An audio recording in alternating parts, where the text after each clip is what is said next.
determine the 10th team to join Champions here at OGN in the summer season. Summer season going to be the last chance for teams to try to fight for a spot at Worlds. Also, which means like you don't get another chance to fight against these teams until 2016, barring any special tournaments happening before that in the preseason patch. Cassiopeia being banned out by Prime. Again, a lot of focus on Candy in that mid lane, it appears. Kalista being banned out. Pretty standard these days for any AD carry at this point. Everyone's been practicing a lot of Kalista. Now, we haven't seen any Urgot today, and he hasn't been banned out at all today either. The Sion ban, Kakarot Sion, was pretty scary. So I can respect that, because it only didn't matter because Lunar got caught by Hecarim, but it's like if you can't guarantee that you'll have to deal with that. I mean, you saw the difference it made in about 2 of those team fights later in the game, so why deal with that? Especially when you consider yourselves a little bit even in terms of skill, at least on paper, right? Given what you've done until this point, they are relatively even. They are both from the challenger scene. Then LeBlanc being banned out against Sashin. I mean, both of these mid laners do seem to prefer playing that LeBlanc in any circumstance, so just banning it out when you're on purple side seems reasonable. And then what's the last ban going to be from Prime? Going to be Hecarim, okay. So, no jungle bans, but probably a jungle priority here on the first pick, or Urgot. Haven't seen it all day, but we're going to see it. I think we might see it now. Depends on the ban here from Xenics. But at this point, you don't ban out a jungler as Xenics because Prime gets to take first pick. And Lulu, okay. Fair enough. Banning out Sashin a little bit here. So then, do you prioritize the jungler you want? Or do you take something like Urgot? Maybe Sivir? Maybe Thresh? Maybe Gnar. Soul seems to prioritize that Gnar quite a bit. But, or Maokai, actually. What am I talking about? Maokai's open. Why not just take Maokai?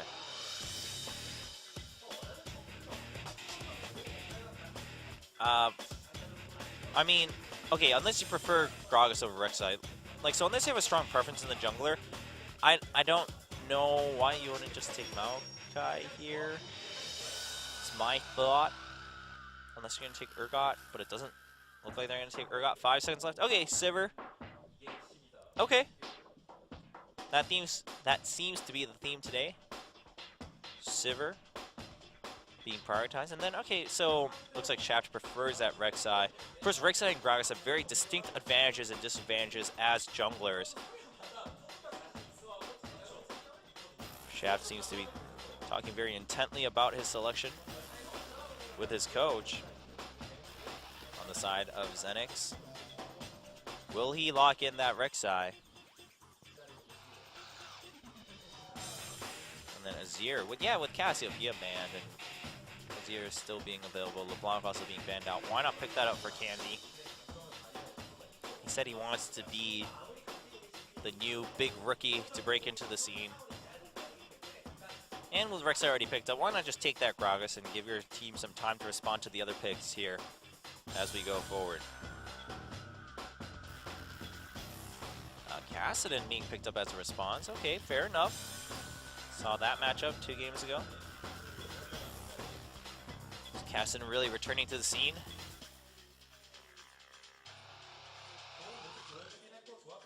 And Sashin's Kassadin does seem to be just fine. Lee Sin being prioritized over Gragas? Yeah, wouldn't be too convinced about that. Just highlighting the Kassadin for now, considering it, but then securing that Thresh. Yeah, why not? I mean, because you're going to have to select your last picks first anyway. So it's not like you have a huge advantage in counter-picking something, so might as well secure something else first. Gnar being just insta-locked for Kakarot. Maokai not being prioritized by these teams. It's interesting because both of them banned Maokai against Cube. Morgana being picked up for Xenics, most likely for TML, because I don't expect Azir support to be coming out anytime soon. But if you... Alright, well... So the AD being left last for Xenics, a little bit interesting. But I guess since you already showed your mid, there wasn't too much of a different option there. And for Prime, Vladimir. Not too convinced. I mean, Vladimir can really snowball the game, and you can just try to even out on farm. But with Azir can harass you a lot better than some of the other champions that Vlad is laned against. So yeah, Ziggs makes a lot more sense. And then Kennen being brought out in that top lane against Gnar. No one prioritizing that Maokai. Really interesting. But now what's very clear, actually not very clear at all for Prime, because Gragas and Kennen ults counter each other. Ziggs, yeah, I mean, Ziggs' ult and Kennen's ult kind of synergize, but Ziggs is not the biggest fan of team fights all the time, whereas Kennen wants to team fight all the time. So Prime is going to need a lot of good teamwork to win with this team comp. They do have Sivir, though, so that can really help counteract a lot of those discrepancies. And then you do have the Jinx coming back for Lunar. You have Azir and Morgana.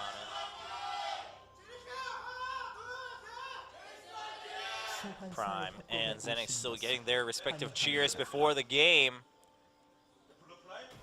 And Lunar, can he carry Xenics to a 1-0 lead in this match? Or will Prime get the better of them? I mean, Lunar should have a much better game this time than last time, because again, no Hecarim, no Castanen. The Kennen flank is pretty scary because it's pretty much a guaranteed stun if Kennen gets anywhere near Lunar. And once that stun happens, it can be very dangerous. But then you have the Black Shield to help with that. You have the Emperor's Divide from Azir to push him back. You have Gnar to be that front line. I basically think Xenics, if you really compare it to the games they've played, Xenics had they put up a really good fight against Samsung in the last game, and that was when Lunar had a really tough time surviving any team fight. So I almost want to give the edge to Xenics here. Also, I'm so convinced that Prime just requires so much teamwork to win effectively with this team comp. Lunar with that micro. And Nuclear and Secret not going for the Krugs here. Whereas Lunar and TML will go for the little guys at the blue buff. Alright, well, Xenics will go ahead and get that lead. It's kind of interesting because you have Thresh, who's a little more aggressive, but then you have Sivir, who's a little more passive, so no one really had the distinct aggression advantage. I guess now, technically, you can say Morgana and Jinx do, because if you get a Dark Binding, then that's going to lead into Jinx's traps and pretty much a kill for Jinx.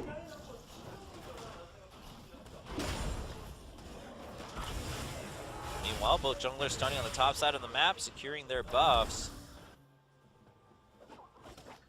And then, otherwise, all else is well with the world. Xenics pushing up to secure that first level 2. But it won't mean too much because they're pushed up really far. So it's not like they'll lead that into a kill. Lunar missing some CS there. But he'll be okay. I think eventually they'll just kind of even out here as the lane pushes up towards Prime.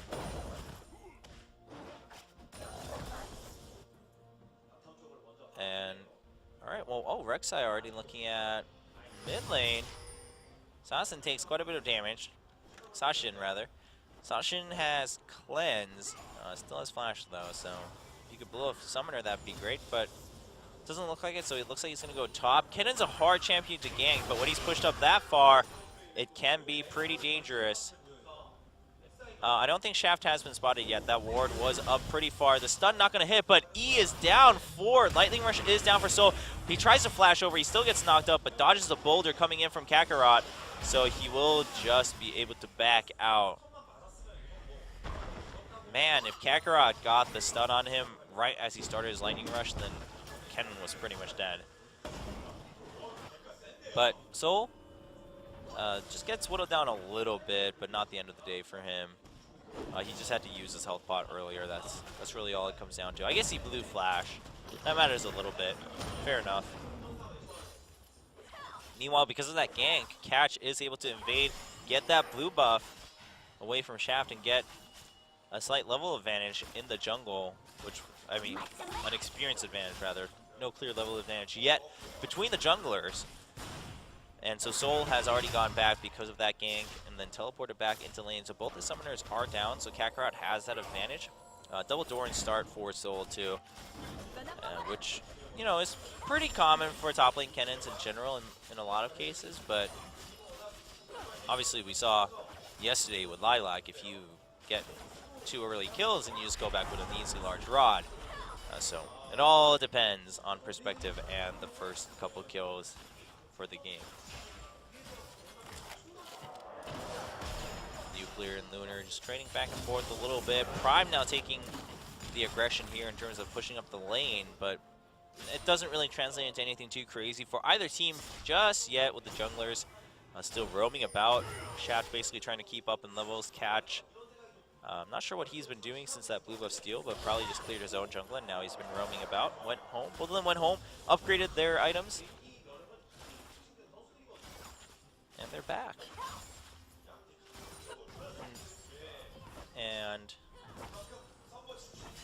let's see here. I'm I'm fishing for ideas here, guys. What should I talk about? I mean, talked about a lot of different things. And Kakarot just hiding there. He's acting as if he's gone home, but it didn't really mean anything because he wanted to get some CS anyway. So that didn't give me too much to talk about. Shaft and Catch are both moving towards the top. Catch is going to clear that tunnel, and Shaft should have noticed that. Catch is going to body slam out, but there's no wards in that part of the jungle right now for Xenics, so they're not really positive where Gragas went off to after clearing that tunnel, if they saw it. Now, Shaft is still in top lane, though, so, I mean, Shaft has no reason to leave the lane, to be honest. It's like, well, maybe Gragas is going to gank, so I can counter gank. Gnar is level 6, by the way, so if he can get Mega Gnar, Flash is still down for Kennen. They could transition this into a kill, so Soul is playing really carefully. He understands he doesn't have a summoner. Level 6 on Gnar. It's a really dangerous time. Catch is nowhere near. Shaft is spending a lot of time in this top lane. There's a Mega Gnar, but he didn't transform in time. A little bit unfortunate. I think Kakarot overestimated just by a tick there on how fast his meter was going to build up. Because if he led that into a stun, then he would have just ulted him into the wall afterwards. Rek'Sai would have come in, and that should have been a kill. But even then, even if he got the stun, I think Kennen would have just lightning rushed out afterwards, or not even from the stun.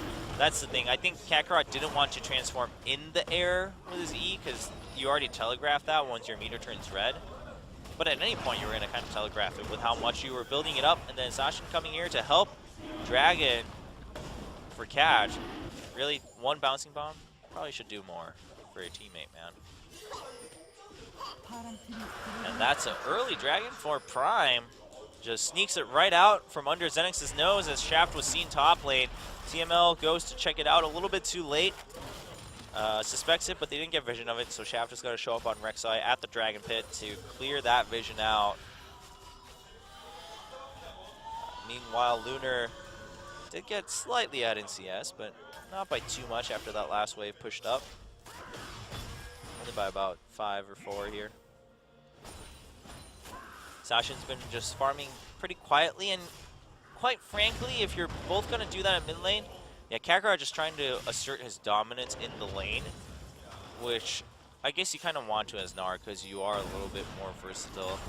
Now, in mid lane with Azir and Ziggs, if you're both just going to farm quietly, I really think I really think Azir ends up being the happier one there, because you just do more damage later. Ziggs can do a lot more damage over time, sure, just because his poke is really annoying, but it's not like Azir can't poke. And While Ziggs has the wave clear, I mean, Azir's wave clear isn't terrible either. And my point is, like, in a 1v1 fight or in a team fight, Azir is just going to do more damage. He has a little bit more utility with Emperor's Divide, in my opinion. He can dash around.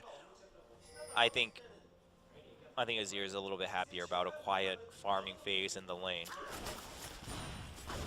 But, you know, it's not terrible for Ziggs, because that's what Ziggs wants, too. So, to me, it's just it's kind of a forced matchup when Cassiopeia is banned. But I think a lot of times Azir is going to end up winning out from that matchup. We'll see how it pays off for both teams. Shaft starting the blue buff for his teammate. And Candy gonna go ahead and pick that up. And oh, nice try on the steal with the Mega Inferno Bomb, but not gonna happen for Sashin. He already had his blue buff anyway, so that was greedy Ziggs. Greedy Ziggs. Candy still being slightly ahead in CS, and that's not going to mean too much just yet. Both junglers on the bottom side, but Catch actually going to port back home. Shaft sitting back, but no Thresh on the Xenics team, only on Prime, so no Lantern gank going to happen from the lane for Xenics. So junglers going back to positions. And yeah, now we're back to everything being quiet and peaceful. Everyone being pretty similar in CS. Everyone being pretty similar in items. And that's all I have to talk about. You know what I'll talk about? I think Echo's pretty darn cool. That is what I will talk about. I didn't get to try him on the PvE because it's been a while since I wonder if I still have my PvE account because it's been so long since I logged into it from Korea. But I think Echo, I mean, he just looks cool. I really like the effects. I really like the design of him, the graphical design of him more than anything. Which is funny that I talk about that because I'm also one of the players that really enjoyed Trundle from the very beginning, despite him being touted as one of the worst graphical designs in terms of enjoyability, and blocks the hop with the body slam flash. There's a continued stun coming in from Ken, and Hexdrinker not going to mean much when you can keep chasing through. Catch will get the first blood with that red buff tick. It would have been really great if Soul was able to pick it up, but it didn't work out, and that's okay. Kakarot didn't use his flash. I mean, once the hop got blocked by the body slam and then the explosive cast and you were already in Kennen's range, even if you flashed, you were probably going to get stunned right as you flashed. So I think it's smart of Kakarot not to blow that summoner spell. Because then if he blew it then, and he ended up dying, he would have really had a tough time because Kennen would have just harassed him so hard once he returned to lane. So I think this is fine. He's also going to try to walk back to lane because it's not entirely at his tower just yet. And if he can get there in time, which it looks like he'll get there in time for maybe half of it, then, yeah, definitely half of it, then he should be okay. He's 10 CS behind, but it's not too bad. Meanwhile, the minion saving Lunar from that death sentence. But yeah, I don't know. I never really had a problem with Trundle's graphic design, but I understand the theory when they were talking about the rework. It's like, well, none of his skills looked impactful, and therefore, for a lot of players, didn't feel impactful. And I can understand that. I can see that. But I'm also one of those guys that, you know, when you play RPGs or something, the Asian in me is like, yeah, I'm gonna be the rogue. I'm gonna be the assassin. That's right. Like, I play mid lane a lot in League of Legends, but at the same time, I love being the tank. I love being the tank. I love drawing aggro and just surviving, and I love winning by surviving. I feel like that's a love-hate role for a lot of gamers.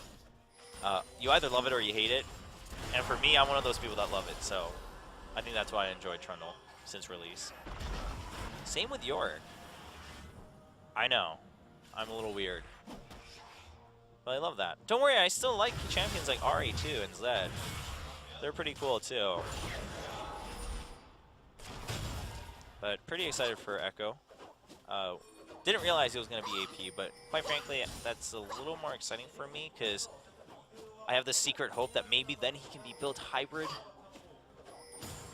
And that'd be pretty neat. Although I doubt that's going to happen. Maybe he can be built tank though, as seems to happen oftentimes for AP champions. I don't know. If you've tried it, let me know. If you're on the PvE, let me know what's up with Echo.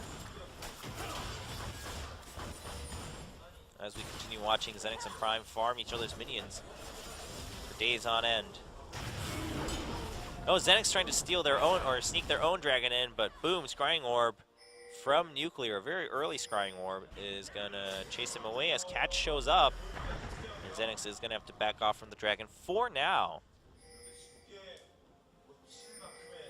And so the Xenix bottom lane went up for a little bit, and then they're back here. The CS still pretty even across the board. I mean, mid lane, sure, there's a slight advantage for Candy, but top lane, there's a slight advantage for Soul. Bottom lane, slight advantage for Lunar, but top lane got a kill. I'm pretty much just reading numbers off a chart here that most people can already see on their screens. Now, Shaft, where is Shaft? All right, well, he's on his red buff. So, Kennon's going to be pretty hard to gank. Ziggs is probably your easiest gank, especially post level 6. Even with a flash there, I feel like if you can get a really good Emperor's Divide that leads into a knockout from Rek'Sai, you can kill that Ziggs really easily. So, I think that's your best bet, because bottom lane you have Flay and Spell Shield. Unless you get a Dark Binding onto Thresh, then it's a different story. But even then, you can still Flay Rek'Sai back, so Morgana would have to follow up, or Jinx, with their second CC abilities.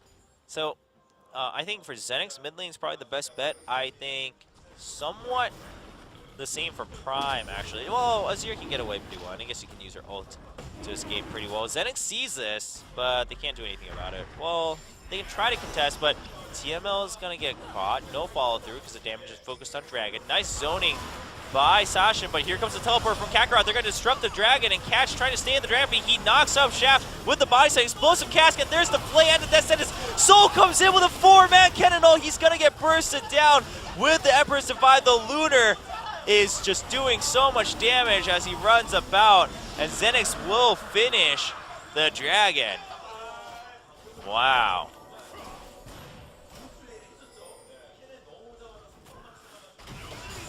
Well played by TML, I believe, who stopped kind of Kennen in his track, even with that 4-man ult. The Lunar just kiting around the edge of the fight, picking up 2 kills and then helping finish off that Dragon. Let's watch right here. See the teleport coming in from behind from Soul. And, oh, right there, yeah, Soul got delayed for a long time before that ult came in. There's a 4-man ult, but then you see that Lunar has just been doing damage throughout and is finally at half health after it gets bursted down by Ziggs at the end. But Emperor's Divide also helping Lunar out there.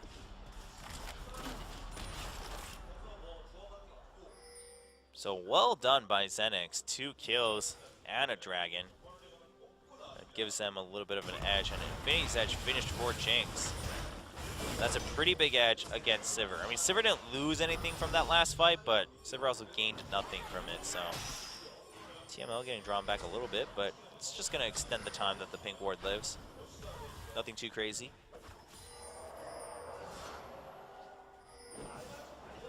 And Catch just going to continue jungling quietly. And Kakarot also showed up with 2 assists after that fight. So the advantage that Kennen had is gone, because Kennen didn't get that first kill. Kennen also got an assist.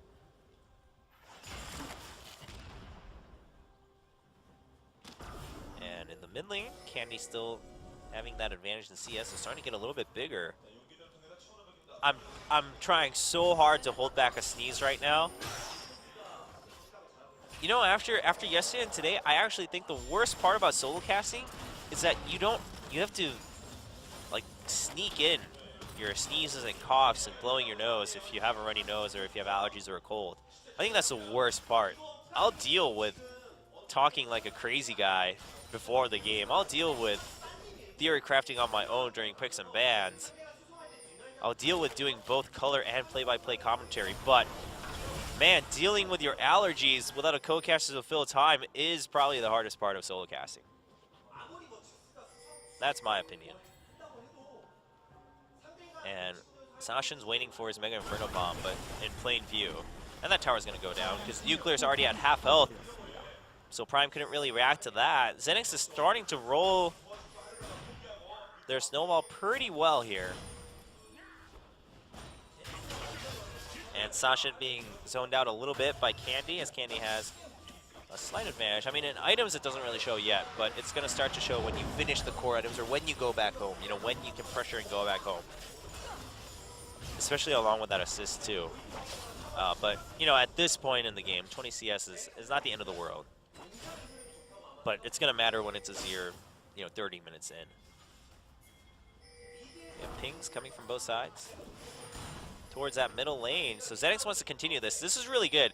This is often what you want to do. If you take the tier 1 and bottom, you want to rotate immediately to mid and pressure that mid tower. But they didn't find that window because the medium wave was cleared. So they also want to go back and get some new items, it sounds like. There's a Zeal coming out for Lunar. And where has Catch been? I mean, Catch has been pretty quiet.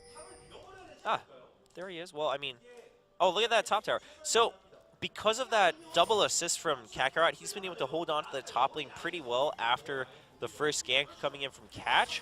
Catch got the first blood too, but Catch hasn't really done much with it afterwards. Of course, the dragon fight went pretty awry for Prime.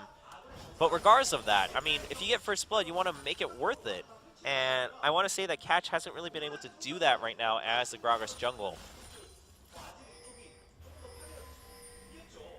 And Xenics, meanwhile, has been able to pressure the bottom side of the map pretty well after taking that tier 1. Dragon up in 135. So looks like for now, Xenics is going to get an advantage in preparing for that second dragon, or third dragon of the game, but second dragon for either team. And, oh, Gragas being seen at the red buff is going to body slam over the wall to safety. He gets pushed back, and Secret is here in the mid lane. Nuclear just trying to farm up and catch up in items. But, so, you know, that's allowing Prime to hold on to the mid tier 1, but that's all going to change once Dragon spawns. Meganar used. Don't want to use your ult just yet, though, for Kakarot, because Dragon is up in 50. Unless you know it's a guaranteed kill out Soul.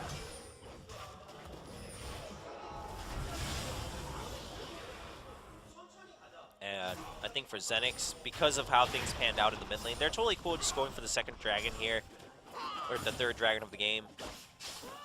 Both top laners do have their teleports, and Kakarot does have his ult once he turns into Meganar, so he just needs to wait to build his meter back up. It's going to start now. You still have 20 seconds until Dragon, so he should be able to manage that pretty reasonably. They're going to pick up red, too, to prepare for a fight that might break out at Dragon, so I think that's really good planning on Xenix's part, giving that red buff to Lunar while you have that window. Now, for Prime, the thing here is if you can force a teleport from Kakarot to secure that Dragon, Soul can trade that into a tower, but maybe that's not going to happen. Kakarot will transform into Meganar, though. So Meganar down. Does Prime force a teleport from Kakarot down into the Dragon Pit? Because then Soul can try to push up, take that tower, and at least even out in gold, or catch up a little bit in gold, rather.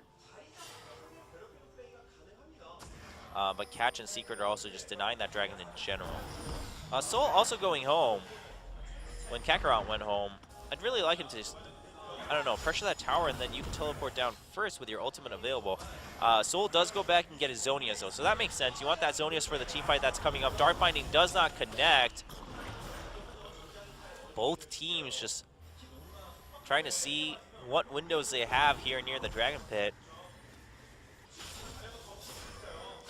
And are they going to start it? Looks like still neither team starting the Dragon. There we go. Xenix triggers it. And they're going to go at it. They have Jinx. It's going down really quickly. Can Prime react to it? Kennon's coming down first. Kennon is going to arrive first. Gnar coming in, though. Meganar not available. The steal coming in from Catch. And here we go. Kennon not going to use his ultimate. They're just going to back off. We stole the Dragon. No need to fight unnecessarily. They will back off. Mega Inferno Bomb not going to pick up a kill, but will send TML and Lunar back with some pretty low health. Kakarot turns into Meganar.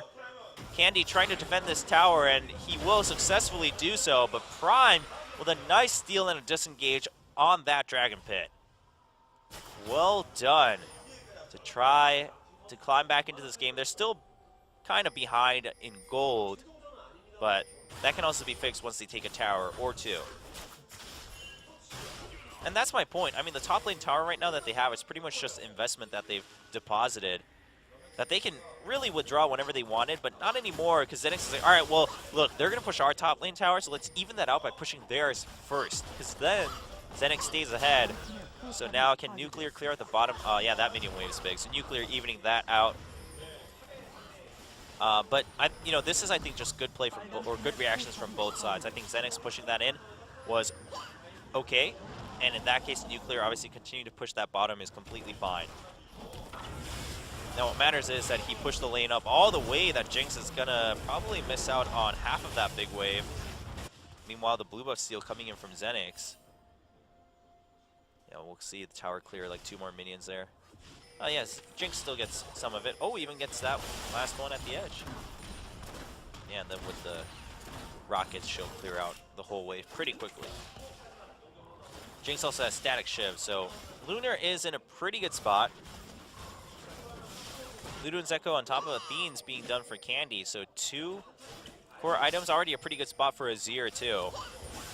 Ziggs with the same items. And Soul didn't get the tag, didn't clear the Banshee's Veil with Lightning Rush, so he had to clear it with his Q. Now Xenics trying to just clean out the final tier 1. Soul, or no, that was Nuclear. Nuclear finally clears out that top tier 1. Lunar gets a hit from the Mega Inferno Bomb, so does need to back out for a little bit. Now pings all around. Yeah, they're trying to pincer Soul, but he will get away. That speedy little ninja. And Sashin getting poked down a little bit. I mean, it's so hard for either team to like push a tower really quickly because there's both Ziggs and Azir on either side. So it's, I mean, both these two. Oh, but a nice body slam flash into Candy, but Candy flashes back out. There's the Emperor's Divide. The stun doesn't connect to Lunar, but Lunar is zoned out with a lot of damage. TML eventually goes down to Zonia's, saving Soul from that last Sand Soldier. It will die out before Candy can finish off the kill. And a nice gank in mid lane by Prime. Didn't get the target they wanted, but they still got TML. Soul got really low, and Catch is kind of low too. But can they stick around? Actually, Kakarot shows up with full health, so it looks like Prime is just going to have to defend. And Sashin a little bit low on mana and at half health-ish. So if he wants to back off too, oh, but Xenics is backing off too. So we're back to square one with just an extra kill for Prime, which means they caught up a little bit in gold once again. But still a 40 CS difference in mid, which we're seeing the difference hit now. Void Staff comes out for Candy, only a Blasting Wand for Sashin on the Ziggs. Let alone the fact that Azir generally prefers fights more than Ziggs does.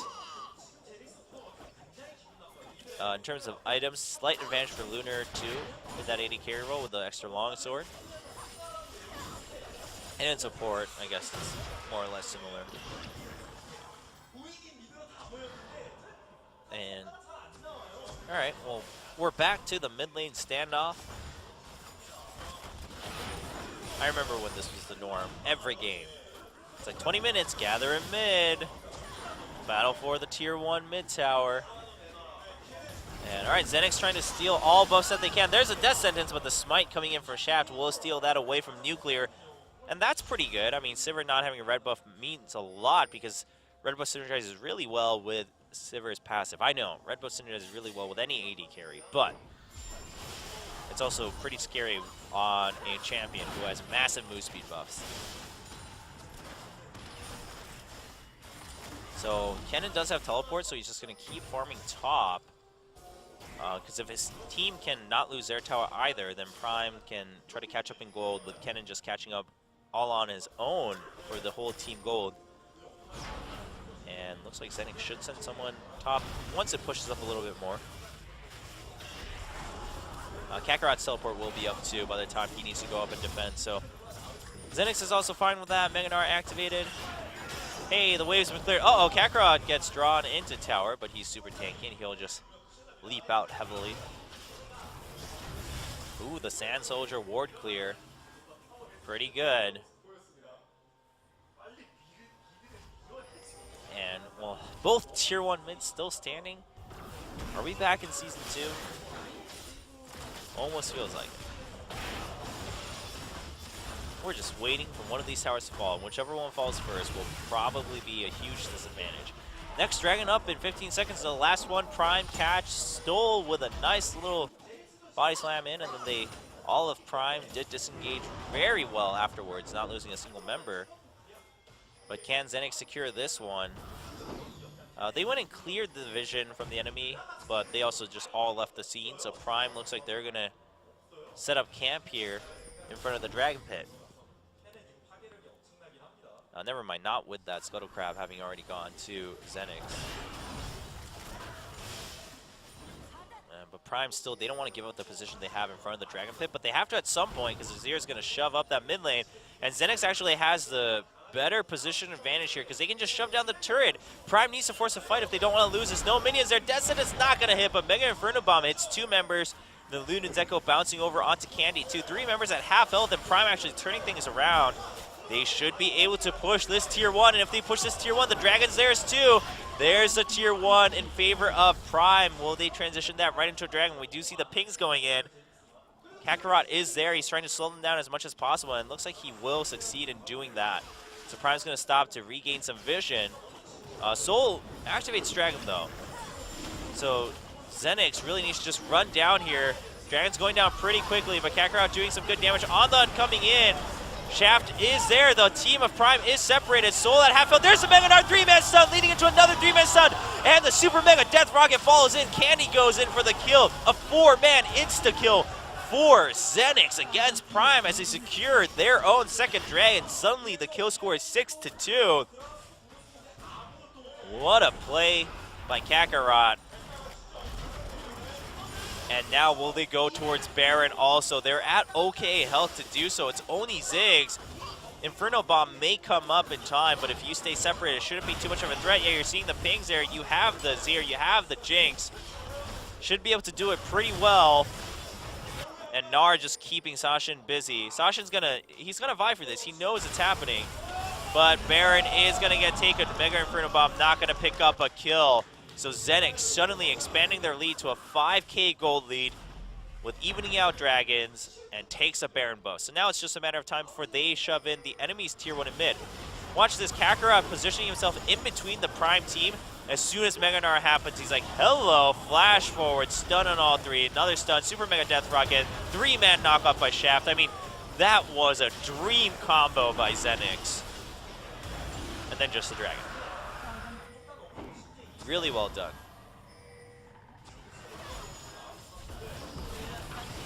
And, oh, Zeke's Herald out already for TML. They really want to just build up Lunar's power.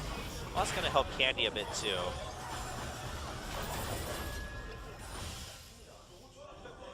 And now you're seeing item differences across all the roles. We have the extra easy large rod on Candy's Azir. We have the extra QSS for Lunar's Jinx. I think Xenics will get enough of a lead here that they can just slowly snowball into a win in this first set. A tier 2 going down after the tier 1. Top lane, Kakarot-ish shoving the lane against Soul's Kennen. And Kakarot's really tanky now. Banshee's Veil, you've got the Locket of the Iron Solari on Shaft for that, all that AoE magic damage coming in from Prime. Because you got Kennen and Ziggs on the side of Prime.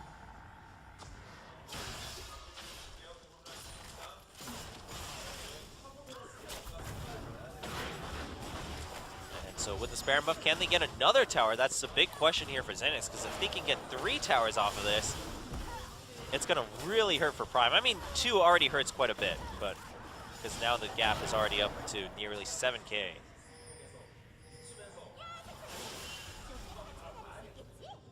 So, I mean, at this point for Prime, they just kind of need to wait it until they can catch up in items.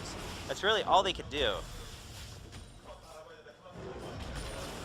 Because then with Ziggs, you can continue shoving all the lanes and whatnot, and maybe Kennen can get a crazy flank. But Gnar is going to be pretty tanky. I mean, that's the thing with Kennen. It's like Emperor's Divide will shut down Kennen's ult. Gnar can just zone him out. Morgana's Black Shield will negate it quite a bit. Morgana's Dark Binding will negate Kennen quite a bit. So Kennen suddenly becomes a very conditional pick here for Prime, whereas Xenics is going to have a much safer route to victory. Ziggs is still kind of the one to count on here, for Prime. And then once they get a, once they can completely even out, then Sivir's ultimate will also matter to catch up to Lunar. But at that point, Lunar will have so much other protection. I mean, the Zeke's Herald, you got the QSS on Jinx, you got the Black Shield from Morgana. I don't think Lunar is dying anytime soon.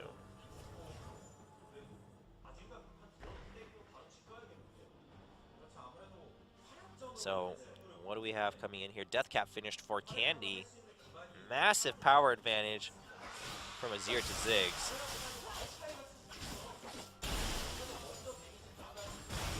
And Gnar finishes another tier 3 item. Without the Sunfire Cape and Banshee's Veil. Randuin's now finished. So Kakarot's not going to die anytime soon either. I mean, who's going to die anytime soon on Xenics? Maybe TML. Maybe. Since he doesn't have a Zonia's because he favored the Zeke's Herald, but he does have Black Shield. And Vision War is happening now in the enemy jungle for Xenics. They're just going to chase, catch, and secret out from their own jungle. And clearing out any vision that Prime is trying to get desperately so that they can feel safe at their tier 2 and mid. Prime really needs to, they need to get like a pick or something, or just try to farm it out to the very end and put everything on the line in one last team fight. But even that looks like it's going to be pretty difficult, because if this continues, Xenics will get, what, maybe 2 more Dragons and another Baron before Prime is in a state where they feel comfortable that they're even enough to go for that one last team fight. And if you get 2 more Dragons and a Baron for Xenics, like, you can end the game. You already have over an 8k gold lead. The item differences suddenly just showed up all across the map. And yeah, the next Dragon's going to happen in 30 seconds. I don't see a way where Prime's going to block that away from Xenics.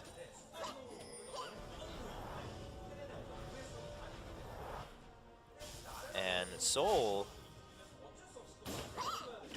he doesn't even have a ward where he can teleport into at this point if they want to block the Baron. Because you always want to come in from behind as Kennen. That's the most ideal way. And even at that point, if you teleport in and they see the ward, like, you know where he's coming from. You can just put down Jinx's traps and Morgana's Dark Binding to block it, as we saw in the first Dragon fight. So this is just going to quietly go over to Xenics, as they get 3 stacks of Dragon. Baron up at 120. Prime, if they give this up, Xenics can, I think they can secure the game. So Prime's going to have to fight for this. Not necessarily in a team fight, but they're going to have to fight for positioning around this. And then they can make something happen. As in, just farm the lanes continuously for the next 10 minutes. So yeah, here we go. Secret putting up vision so that they don't just give the Baron up really quickly for Xenics. And alright, Candy hasn't finished another item just yet, but the Randuin's being finished for Shaft. On top of the locked up the Iron Solari. Another BF Sword for Lunar, but another BF Sword for Nuclear too. So Nuclear also just finished his QSS. So that item difference is no longer there for the ADs, except for the fact that Jinx just has more carry potential to begin with. In terms of support, it's a pretty big item difference in what TML can offer for the team through items.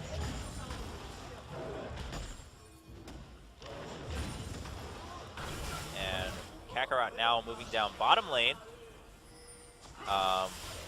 And I guess their team is just going to shove up top. He does have teleport, so Xenics just gets the vision back near Baron. He can teleport there anytime he wants. And Xenics trying to bait a fight here because they know Prime they can't afford to give this Baron, but they can't afford to be curious either. And Catch is going to get caught out. He's trying to survive the Lantern out. Teleport's coming in from both sides. The Rocket is not going to finish Cash, but now does that mean the Baron goes over to Xenics? Gragas is out of the game for the next couple seconds as he has to port back home.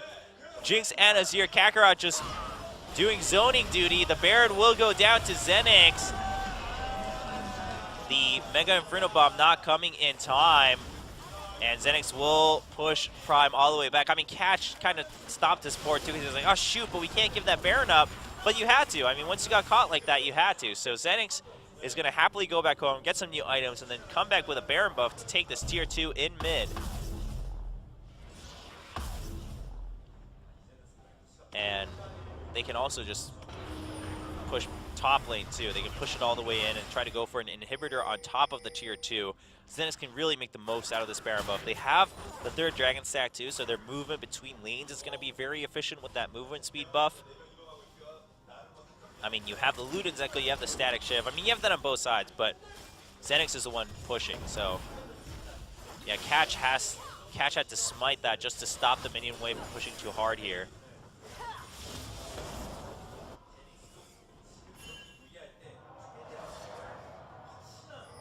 And Prime, they really want to stall the minion wave from reaching the tower to begin with. Because if it reaches there, Jinx will get 1 rocket in each time, and the tower will be gone before you know it.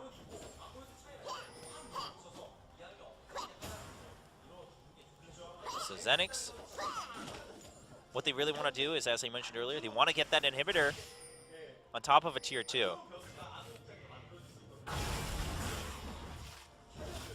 And Shaft is now split pushing bottom, while Kakarot split pushes top. Also taking any buffs that they find along the way. Lots of wards for Prime though, so at the very least they'll know when people switch from lane to lane. But it's not going to matter if you can't block it anyway. Starting to look pretty tough. Thankfully, again, it's Ziggs and it's Sivir. So they can try to block for as long as possible. Secret gets caught by a Dark Binding. He had to use his box. He had to flash out of Jinx's trap too, but a ton of damage going down onto Lunar. And the Mega Inferno Bomb just barely missing Jinx. That forced Candy to put up his turret here at the tier 1 though, in case Prime chased through. I think Lunar got caught a little bit too much. Got a little too eager to try to kill Secret. And that's a lot of time lost in pushing this tier 2, which means a lot of time lost in pushing the side lanes too, because you don't feel as safe if your team isn't in mid lane. And I think Xenix has already given up on being able to get an inhibitor. You don't have as much time left on your Baron buff anymore. But Dragon is going to be up in a minute, so Xenix can kind of get a consolation prize for themselves if they can get their 4th Dragon, which puts them really close to a 5-stack push in the next 10 minutes or so. But, oh, hey, here comes Meganar. Stuns Secret and says, hello, we're going to take this tier 2. Never mind, no minions. Let me return with more friends. And Secret's like, yeah, you do that. We'll be waiting with Ziggs and his bombs. Small bombs, big bombs, bouncing bombs, satchel bombs. All sorts of bombs. Kakarot gets caught by a Descendants. He will hop out. Took decent damage. Wow, look at that crit. Coming in from Lunar onto Nuclear, though. Bloodthirster now finished for Lunar. So he feels pretty good. Black Shield on top of that. But yeah, I mean, it's Ziggs and Sivir. Prime, why did you have to pick these comps? I just want to go blow my nose. I'm being so serious. Ziggs is running slowly out of mana, though. Blue buff is up for Prime on their side. So I think he should be able to go and get that. But yeah, Lunar is like, all right, I'm just going to start tanking 1 hit per hit. And there you go. You finally took that tier 2.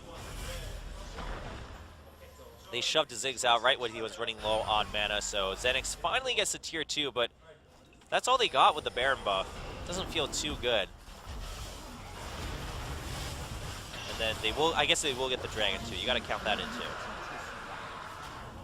So it's a little slower, but Xenix still just extending their lead ever so slightly. And once they get 5 Dragons, it'll be another big jump in the game. And it'll probably line up with their next Baron too, actually.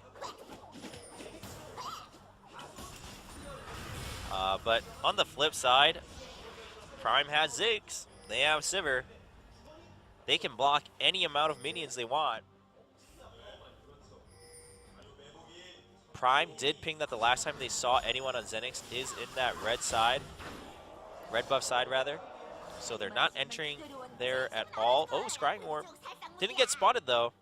But got spotted that the red buff is gone. So Prime's like, well, we have no reason to go there anymore anyway. And Xenix still trying to just bait someone into defending that bottom lane. The wave is pushing up. It's looking pretty tasty. Oh, they almost caught Nuclear, but on the hunt, plus Flash is going to get Sivir away. Looks like no summoners used on the side of Xenics, nor ults. So, yeah, that's a decent trade. You blew the Flash from the Sivir. So now Nuclear has to really sit back. And Prime trying to get a pick on someone who reaches a little too far out forward. Kakarot is top lane. Massive minion wave. But look at this. Luden's Echo plus Ziggs equals no minions before tower. And Xenics didn't want to push forward with that because Kakarot was top. I mean, this is what we see when we see Ziggs. And this is what Easyun always did best. Can Sashin do his best Easyun impression? We'll find out. Dade also. I remember Dade Ziggs. His Flash Go Ziggs was pretty crazy.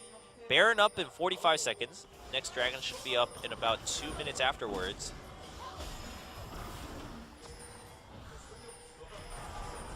And Secret trying to block as much vision or secure as much vision from Xenics as possible, but it's looking pretty difficult. I really think they also just have to give up the Baron. Like, for Prime, it's like, you know what?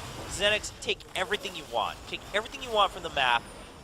We're still going to clear your waves. That's the attitude that you have to have. Because you can't fight this right now. Shaft acting like he wants to pincer, but Ping's coming in from his teammates. They're like, no, no, no.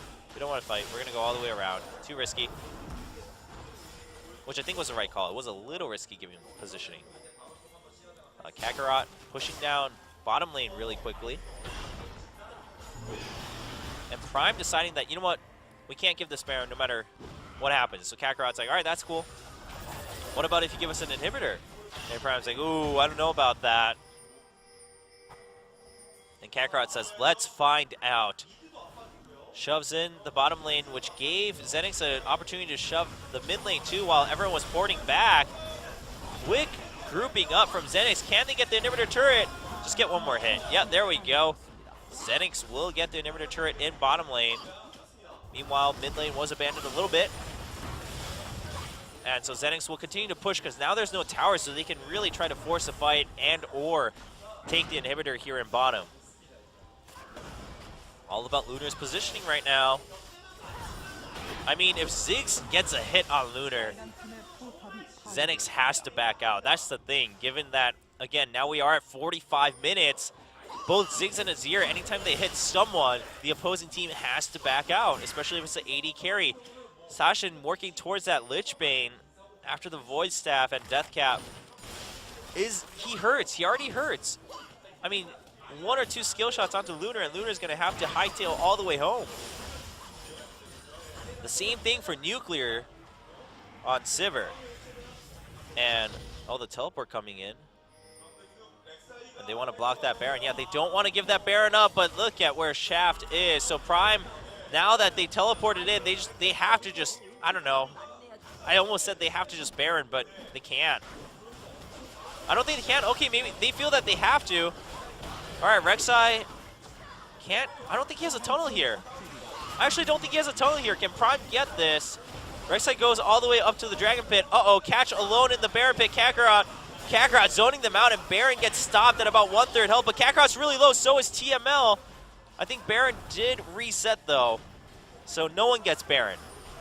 And Xenix simply gets the bottom inhibitor, and Xenix actually might be able to go for the Baron now. Nice hit on TML Lunar. And, uh-oh, top lane pushing up too, and there's the Kakarot coming in. Mega Gnar gonna transfer soon, but not just yet. He's really close. Can he go in for the Mega Gnar hit? The rocket is gonna be dodged by all the people on Prime. Not gonna get an ideal Gnar ult, but everyone from Prime gets pushed back. Kakarot trying to be separated as much as possible from his teammates, but Prime cannot chase through, so Xenix should be able to just turn back and go for the Baron. Lunar just trying to sit back safely in the very back in front of the Baron Pit, but Prime's not going to give up that easily. The death sentence onto TML. Secret does get taken out immediately, and there is a multi-kill coming in for Xenix. 2 down. Sivir is down. Lunar's still alive, barely, but will not activate the passive on Gragas. Yeah, there we go. The knockup from Shaft helping out with that.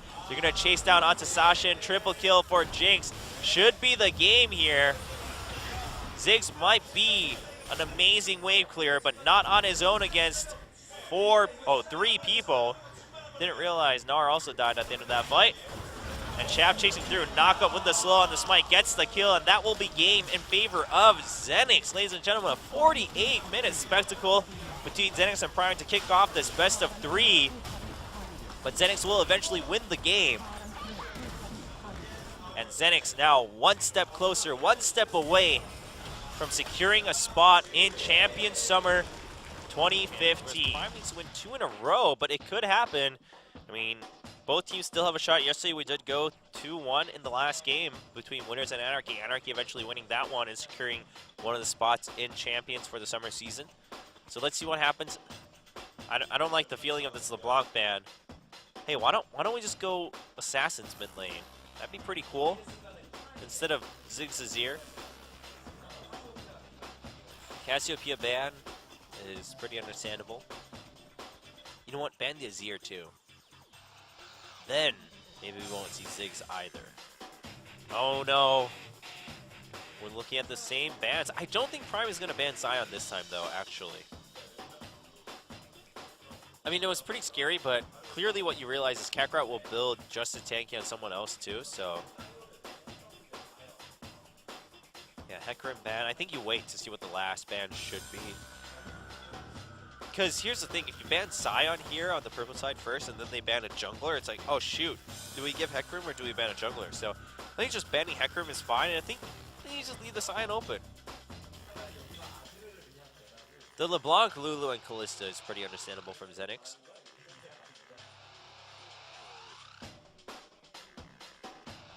You know, maybe you also ban the Azir here. I think that's reasonable, not just because I don't want that matchup, but also because, again, Azir can just kind of win it out at the end. Okay, banning out the Rek'Sai. Shaft's Rek'Sai was, it was pretty good. And the Azir first pick. I'll be here all night, guys. I will be here all night. I don't think we'll see another Ziggs, though. I don't think we will. We'll see what the mid lane is going to be from Sashin here.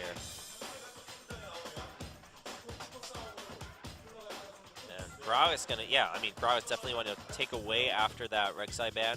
A Nautilus being picked up early. Interesting to see, say the least, but if you're gonna do that, are you gonna go for Urgot? Was a big question. Because Thresh is still open. But it looks like maybe they will go for that Nautilus. Maokai is also open for that top lane. Some odd priority picks here from these two teams, Xenics and Prime.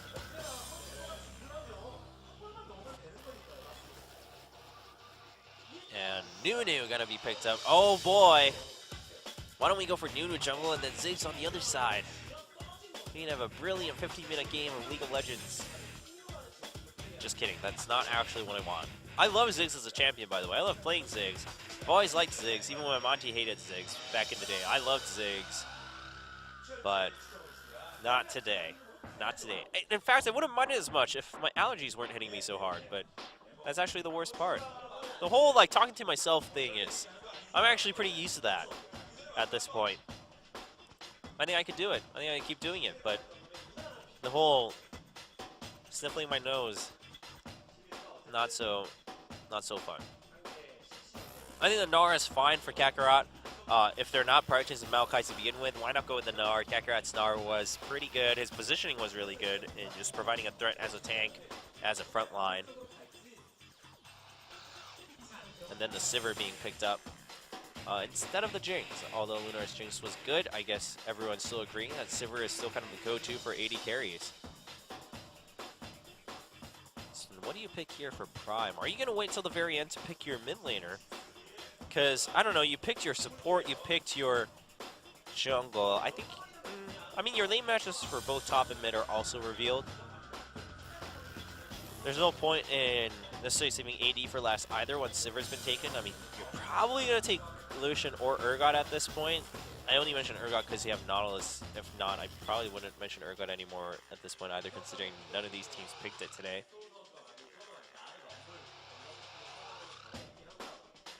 So what are we gonna see from Prime? Only 10 seconds left on the countdown clock. And yeah, Lucian makes sense, and then Maokai, okay. Maokai coming out. Yeah, the cannon was a little bit of a miss last time, as cannons generally tend to go. The longer the game draws out, the tougher it is to land a really good cannon ult.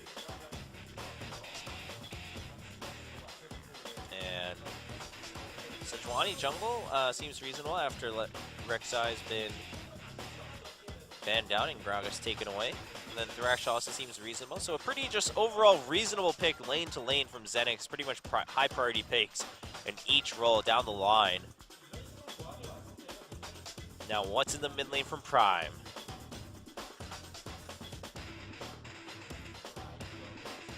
I wonder. I really do. I have this bad feeling that it's going to be Ziggs. I really do. The audience, the Korean cast was mentioning Ziggs too, and the audience was like, no. But I really think Ziggs, because here's the thing, right? Well, okay, I guess for Prime it is also do or die time, so you can try to go with something much more aggressive, but it's Azir, like, it's so hard to play super aggressive against Azir.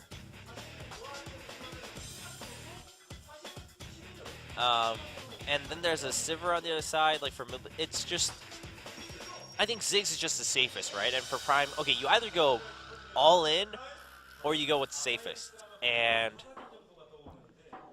given what they've picked already, I think you go with what's safer if you're Prime.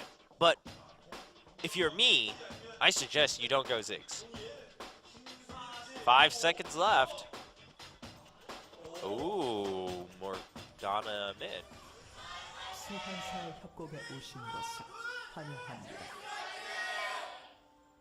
So funny story, when I was in high school, my friend was suffering from, I think it was more like the flu, but anyway, a severe cold in the spring. And oftentimes, in late spring, like when spring comes around, in most schools, it's test season, because it's near the end of a semester. So my friend, he shows up during like one of our free periods, halfway through the morning, in one of the break rooms, and he's like, totally out of it. And I'm like, hey dude, you okay? And he goes, so I have this really bad cold, and I took medicine on my way out because we have tests today and I didn't want to have to be blowing my nose all day. And I feel really tired, and suddenly my brother calls me and he goes, hey dude, why'd you leave the NyQuil on the table? And so he meant to take Dayquil, but he took NyQuil on his way to school during test season. And he actually ended up not finishing one of his tests that day because he was so tired that he couldn't like focus on the test. He was just barely fighting to stay awake. I felt really bad for the guy, but at the time I kind of laughed at it. It was a funny story. So don't make that mistake. Now, aside from that story, apparently the story wasn't long enough that the game hasn't already gone by 10 minutes and we have tons of action happening. So I have nothing else to talk about during the next couple minutes because it's going to be pretty straightforward. I guess one thing to note is, once again, this time Xenics not going to show up with any jungle camps having been taken, so no level advantage for them. Whereas Prime this time around on the purple side will take the Gromp and show up with a slight experience advantage for themselves on the purple side. So Lucian's going to hit level 2 pretty quickly. And once again, it's Thresh Sivir, so not going to be as aggressive. Nautilus solutions can be still pretty aggressive, though. Relatively similar to Thresh Lucian, in the sense that you have a long-range CC that you can lead into even more CC when you're Nautilus. Well, this Nautilus skin, did it get a texture update? Did Nautilus in general get a texture update? Maybe it's just been a while since I've seen it. It kind of looks like, I'm trying to think of what it's reminding me of, but it's kind of funny looking in a positive way. Well, now for Prime, they really need to fight back, because if they lose here, back to the challenger scene for you, along with winners from yesterday. Whereas for Xenics, just one game and you can be back and be relevant in the professional League of Legends scene here in Korea. It's been a little while. Pretty much the last time we saw them was when Oki was still there, and then Oki made, you know, a splash for himself, got picked up by Najin, and that Xenics roster disbanded more or less. I think some of the other players also, I forget who else was there. I feel like 3 of them moved on to other teams, but I don't think a lot of them ended up staying. I may be completely wrong on that, though. Maybe I'm just remembering Oki because he was the biggest thing there.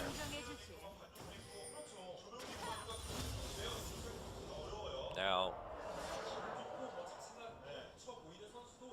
aside from all of that, Catch looks like he might get the upper hand here. Oh, but Kakarot putting the ward down just in time. Twisted Advance comes through, but oh, okay. Kakarot flashed away probably because he thought Catch was going to flash after the body slam. He saw because he flashed as soon as he saw the body slam go over the wall, like finish coming over the wall. So I think that's fair because I was actually wondering if Catch was going to flash over the body slam or after the body slam. So good for Catch. He blew the flash from Kakarot, so he has a chance to get top again sometime soon. Of course, he did see the ward in the river, so we won't see it anytime too soon. Meanwhile, the mid lane is going to be the same story pretty much because Morgana can... In fact, it'll be even more interesting because Morgana can absorb damage while pushing. So Morgana's probably going to still win the push war here, as Morgana's pretty much always do in mid lane. It's a bad day if you get pushed out of lane as Morgana in mid, unless you're like 2v1 all the time.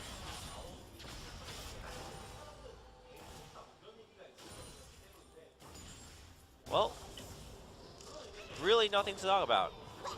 I mean, if someone wanted to start off by buying an elixir, I could talk about that and how crazy that is and how no one should do that. But you know what I miss? I miss level 1 Elixir of Alacrity start Misfortune. Green pot start Misfortune in lane. Get a crit on your first shot, win the lane automatically. Those were the days. But we don't have that anymore. But then again, if we're talking about those are the days when Jax could dodge tower shots and Twisted Fate was played AD. So I guess I can't really complain too much.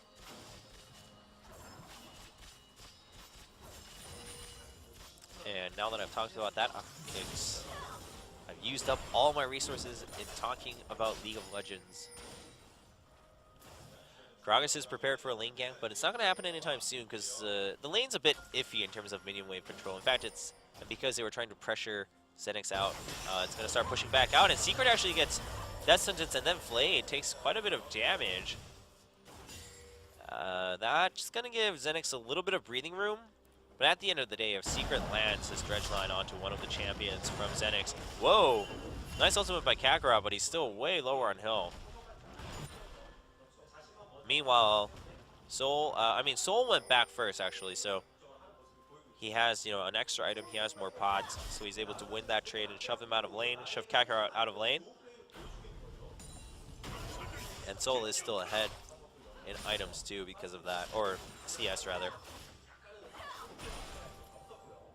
Hexdrinker being finished by Gnar first, and Gnar's gonna walk all the way back to lane. I don't know. That minion wave's already at the tower.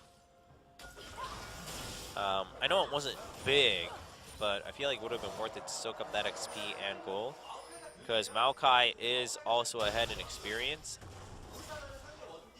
Little bit of an interesting choice from Kakarot not to use his teleport there, in my opinion. Mid lane is pretty much the top lane this time, this game around, because it's super quiet, super straightforward. One person pushing, one person picking up the farm while pushed. Nothing too crazy until Sashin lands some sweet, sweet dark binding right at the edge, and then it'll burst into action. The bottom line's kind of the same too, because so Nautilus can't be as confident about dredge lining in, because as soon as he, you know, turns his back, he takes so much damage, like he can't do anything about that. Whereas Thresh can like Death Sentence and then maybe even wait on the Flay and just flay them backwards and just, you know, try to get a couple of free hits in that way or something like that. But Nautilus is by nature an all-in champ, right? You commit when you go in. There's no like, oh, dredge line in and then just walk back out. Like, You Dreadslide in, you auto them to stun them, and then you Riptide them, and you stick onto them with your shield and try to put out as much damage as you can. So I think that's why we're seeing a little passivity from both sides in that bottom lane. Also because neither side has like really amazing vision. I guess Xenics continues to have a little bit of a vision advantage across the map, but neither side really has too much awareness about the enemy's jungler, except for just now, because we saw that ping on Gragas, that the bottom lane also was too scared of it turning into a 2v3, because then it could be really disastrous, given Nautilus and Thresh as supports, respectively.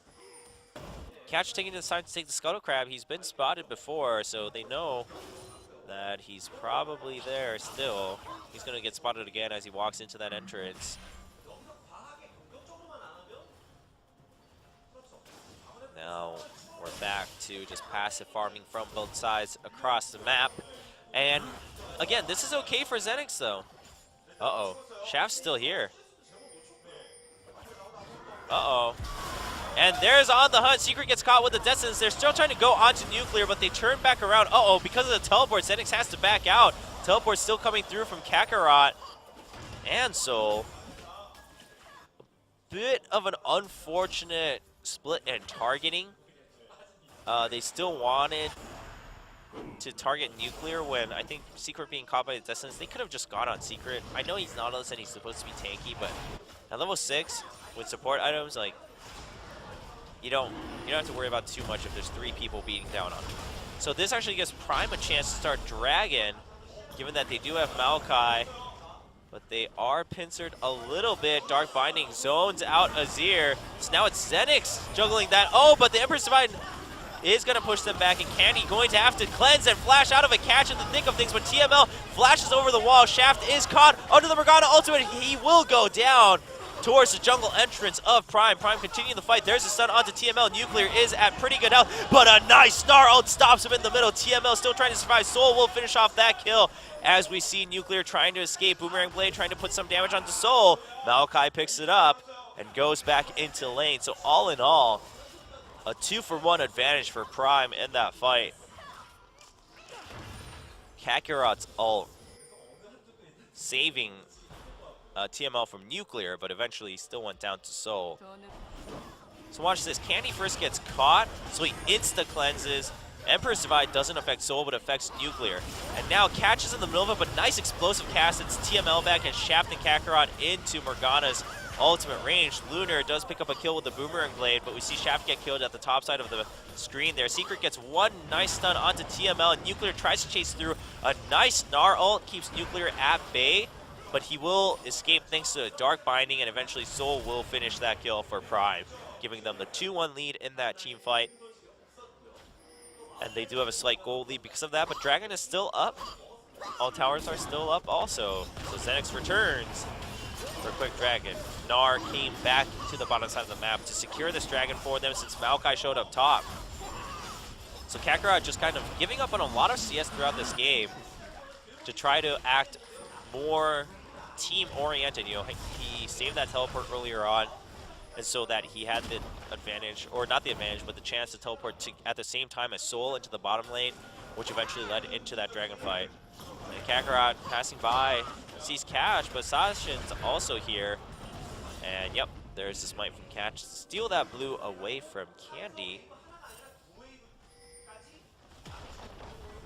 And Soul, though, has pushed up a lot. He has a 20 CS lead now against Kakarot. That's going to matter quite a bit as he continues to stay ahead in levels. And why that's going to matter is because Soul as Maokai is going to be super tanky. I mean, Gnar can get tanky too, but Soul is going to be pretty tanky.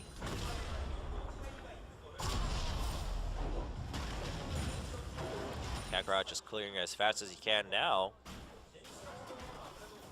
trying to catch up in whatever methods he can in CS in that top lane. Again, for Xenics, they just have to kind of play it calm. I mean, they took the first Dragon. They are 1,000 down in gold, but no towers down. So Xenics just has to play it slow. They've got the Azir, they have a Gnar, they have a Sivir. I think they can afford to play the slow and steady game here. It's not like you have a super hyper carry on the side of Prime. Of course, Maokai will get super tanky, and Lucian can carry pretty hard, but it's not too bad. Prime. Oh, Scrying Orb used on the brush across.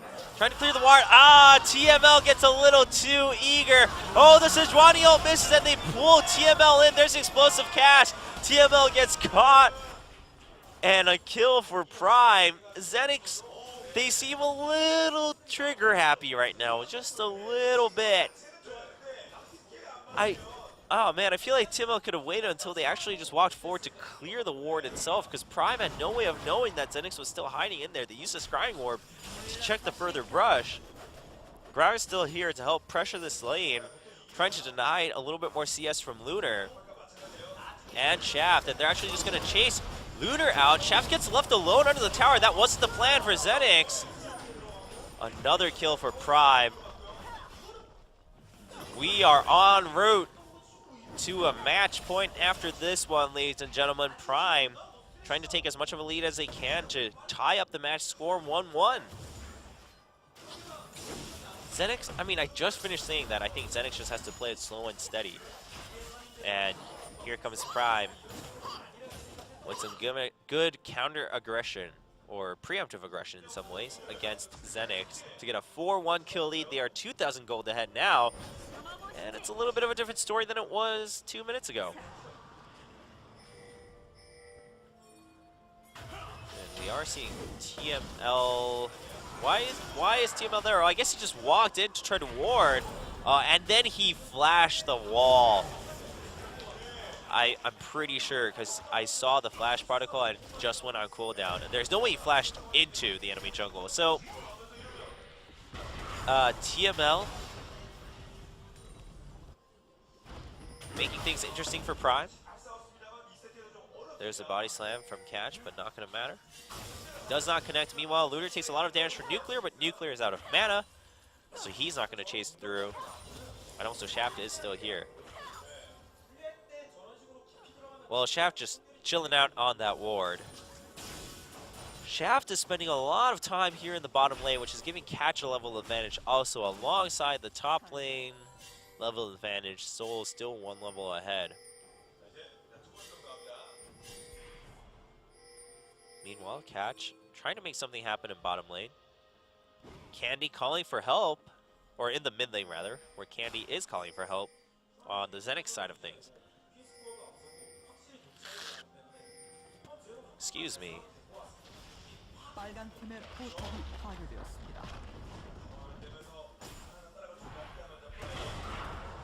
Sashin's still just trying to shove in as much as possible, but Candy, before you knew it, has started getting a lead on CS. Sashin does have 2 assists, but it doesn't matter for Azir if you have assists or not. As long as he doesn't have deaths and he has enough CS, regardless of how much you have, he can hard carry the game later on. I mean, that's just a fact for Azir. But TML has given 3 kills to the enemy team right now, and Lucian is 3-2. I said that Lucian's not the biggest of hyper carries, but if he gets this much of a lead, he will carry the game pretty well. And regardless of leads, I mean, we saw Bang do that. If the team allows it, then you can run amok and continue putting out a lot of damage as Lucian. Generally, any champion that has a decent balance between skill and auto damage, you're going to see that. We see that with Ezreal. He's not known to be a hyper carry, but he can carry late game, especially if you go blue build. So tower goes down, and bottom, Prime, I like this because they understand that while Lucian can do good damage late game, they have this advantage, and there's an Azir on the other side. Might as well try to just keep pushing the advantage as soon as you can, as soon as you see those opportunities line up one after the other. Dragon's going to come up in 10 seconds. Can Prime get this one for themselves, which will also give them the damage buff on their AP and AD, and they can compete a little bit better against Xenics. Xenics is set up first for this Dragon. Candy zoning out Catch. Here comes the teleport from both Soul and Kakarot. And we are going to see Soul arrive first. There's On the Hunt being activated. Soul goes in, but Kakarot's going to turn into Mega Nard. There's Emperor's Divide, and Catch already goes down to Lunar. Lunar is still at full health right at the Dragon Pit. Meanwhile, Candy gets caught by both the Maokai and the Nautilus. Shaft is going to get a kill onto Sasha, but Lunar from behind the river tries to put out as much damage, but Maokai will not die, nor will Nautilus. Nautilus chasing forward with Dredgeland, it connects onto TML. That's going to be a double kill for Nuclear, flashing forward for another stun, and then the twisted advance onto Lunar. There's the slow as Nuclear and Secret get the ace for Prime. Really good fight from Prime.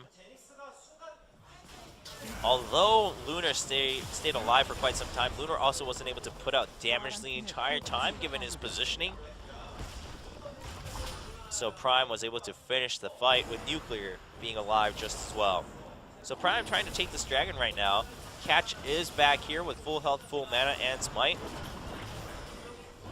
So it does look like Xenics will have to give this one up. Prime suddenly extending their lead by over 5,000 gold at 19 minutes. And then we're back to just quiet farming. 2 towers, though, in favor of Prime instead of only just 1 for Xenics. So that's a pretty good advantage for Prime if they can keep pushing it. And whoa, what happened here? Shaft gets caught out by Catch and Sashin. And so Xenics really just frantically trying to even things out by taking top tower, but Lunar is going to get caught by the Twisted Advance. But of course takes the Lantern thanks to Spell Shield, blocking Arcane Smash. And Catch does have his ult Explosive Cast, but not really a good angle for that here in the top lane. And whoa, look at the ping coming in from mid lane. Sashin is shoving in the tier 2 against Xenics. Xenics, Candy is showing up, and he does do a lot of damage. He's trying to chase through, but he won't catch up to Sashin just yet. Already used his E. Meanwhile, a call for help from Kakarot this time around. That tower is really low. I think Kakarot's just going to have to give it up to Prime. As Lucian shows up, a 5-0-5 Lucian with an IE and a nearly finished Static Shiv is pretty scary. Look at that damage coming in from Morgana, too. Mid Morgana does hurt a lot, and as soon as she gets her Zonias after that Morellonomicon, she will make some big plays for Prime. So Xenics now responding with their own multi-man push here in mid. Thresh putting in the box early just to make sure that Prime can't chase through it. Nice death sentence and a play, but the Explosive Cast trying to save Soul. Soul is still alive. Arcane Maelstrom so strong, but here comes Nautilus, a 3-man knockup with his ultimate, but not enough damage followed through from that, thanks to Azir putting up his turret at the tier 1 here in mid, chasing away Prime from diving that tower.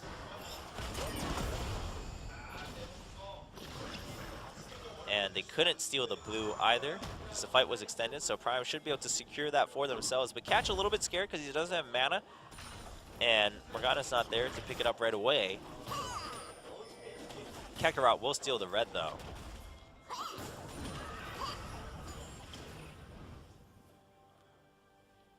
And now things are, they're not even still, but again, Xenics is okay. If they can keep the gold gap at only 5,000 for the next 20-25 minutes, then I think Xenics can feel pretty good about the game and they can probably win it. But at the same time, for now, Prime still does have a lead. They just need to roll it down the hill. I mean, basically, Prime is playing with a watermelon here, where it can get rolling pretty fast, but as soon as it hits a rock, it's just going to blow up into bits. And so that's what Prime needs to do with their snowball. I mean, they can get it rolling pretty fast given Lucian's score and everything. But one big misplay during a team fight or something, and all that goes down the drain.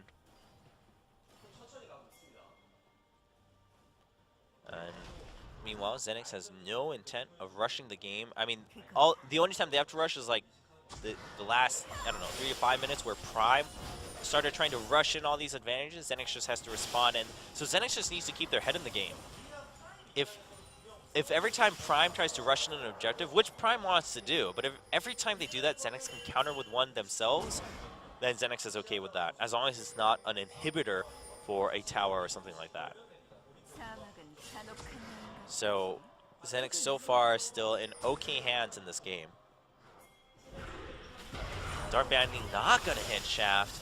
Even then, didn't look like there was gonna be enough follow-up from Prime.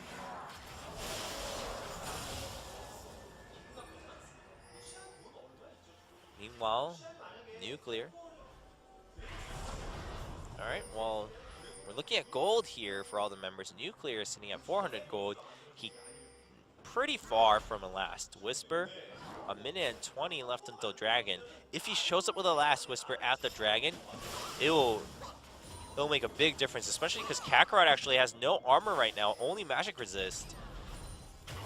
So even without the last Whisper, Nuclear will do pretty good damage, but if he gets a last Whisper, that Gnar is squishy to the solution. But I don't think he's going to have enough time to finish it, at least not until the Dragon spawns, but maybe they can extend it enough that Lucian can show up with it before Gnar gets any decent armor items. On the flip side, Sejuani does have okay armor with the Glacial Shroud.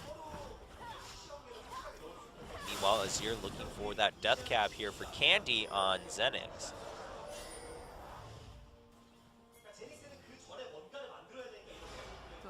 And Prime, two people up top. Nice scrying orb to spot Lunar and TMO, the bot lane duo of Xenics. Prime is, they're all pretty far from Dragon. No Magic Mantle coming in for Lucian. I mean, yeah, it's nice to have against Azir, and the QSS is nice to have against Gnar, Sejuani, and Thresh, but I would have liked to see him actually just go full-on more aggressive. It's not like he was in much of a danger in the previous team fights. So this does seem a little preemptive. I mean, it probably also was affected by how much gold he had left, but regardless, that is what he settled for. Dragon was activated by Riptide, but are they going to continue it? Yeah, Prime going to start the Dragon. Xenics, will they fight for this?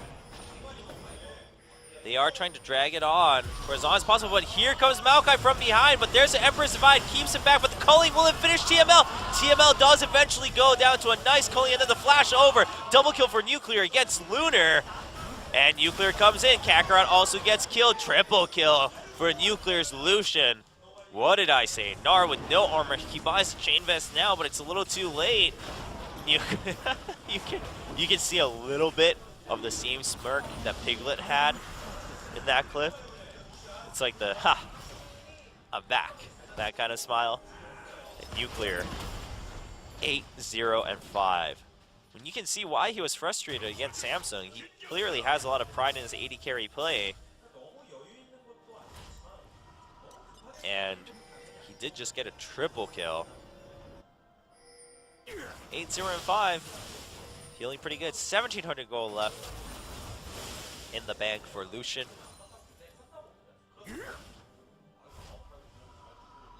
And then, I mean, Soul also with a really good teleport going on to Thresh. Did get pushed back by Emperor's Divide, but I believe the snare still went through.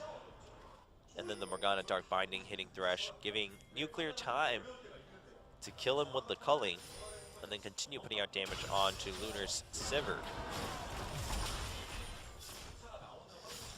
Well, Xenix's hope is, hey, we've got Azir. If we can last out 20 more minutes, we have hope. But until then, 7,000 gold lead for Prime, 10 kill lead. Towers are even, but 1 stack of Dragon also for Prime. And the best thing is, their AD carry has most of the kills. He's been part of 13 kills out of 14, so pretty much all of them. So Kakarot pushing down bottom lane on his own. See how long that lasts. Maokai probably going to head over there now just to meet him right at the tower so he can soak up all of that experience and gold. Last Whisper and QSS finished for Nuclear. That's going to... Wow, that's a really good buy for him at this time because he got both the Last Whisper to continue dishing out more damage, but also the QSS to prevent any type of crazy ult from Sejuani or a really nice death sentence coming in from TML. Binding not hitting this time around, but still 1-1-8 score for Sasha. But there is the ultimate 3-man knockout from Nautilus, but no follow-up as Kakarot shows up from top. But here comes Nuclear. There's the Mega Gnar. He's going to shove 2 people back. Catch and Secret get stunned. Secret's going to get pulled back by the Flay. A good kill for Xenics, 4 assists, and Azir picks it up. There is the slow, but the Black Shield going to keep Sasha alive. Lots of damage came through from Lunar, though. Prime needs to watch out. I mean, Nuclear might be strong, but it only matters if Nuclear has a chance to hit people.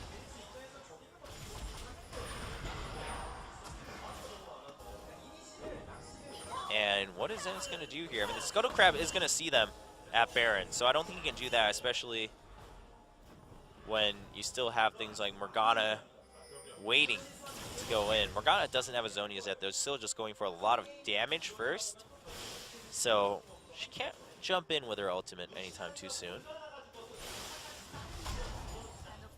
And I mean, for the good news for Prime is that it was Secret who died, so it's not the end of the world. It's not like they lost Lucian. If they lost Lucian, the game would have flipped right on its head, but it was just the Nautilus. So it's like, oh well. For Xenics, again, all eyes on Azir. I mean, Sivir's doing okay too. It's just compared to Lucian that she seems really behind, but she's doing fine. Has an IE, has 3 core items basically.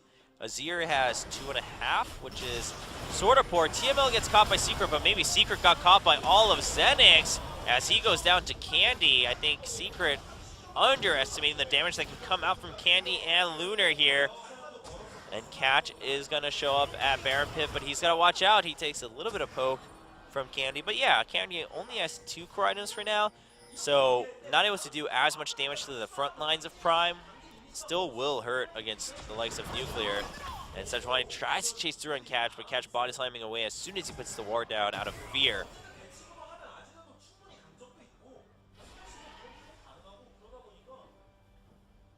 Now, Xenics, Candy did pick up another kill, so 3-1-2 for him now.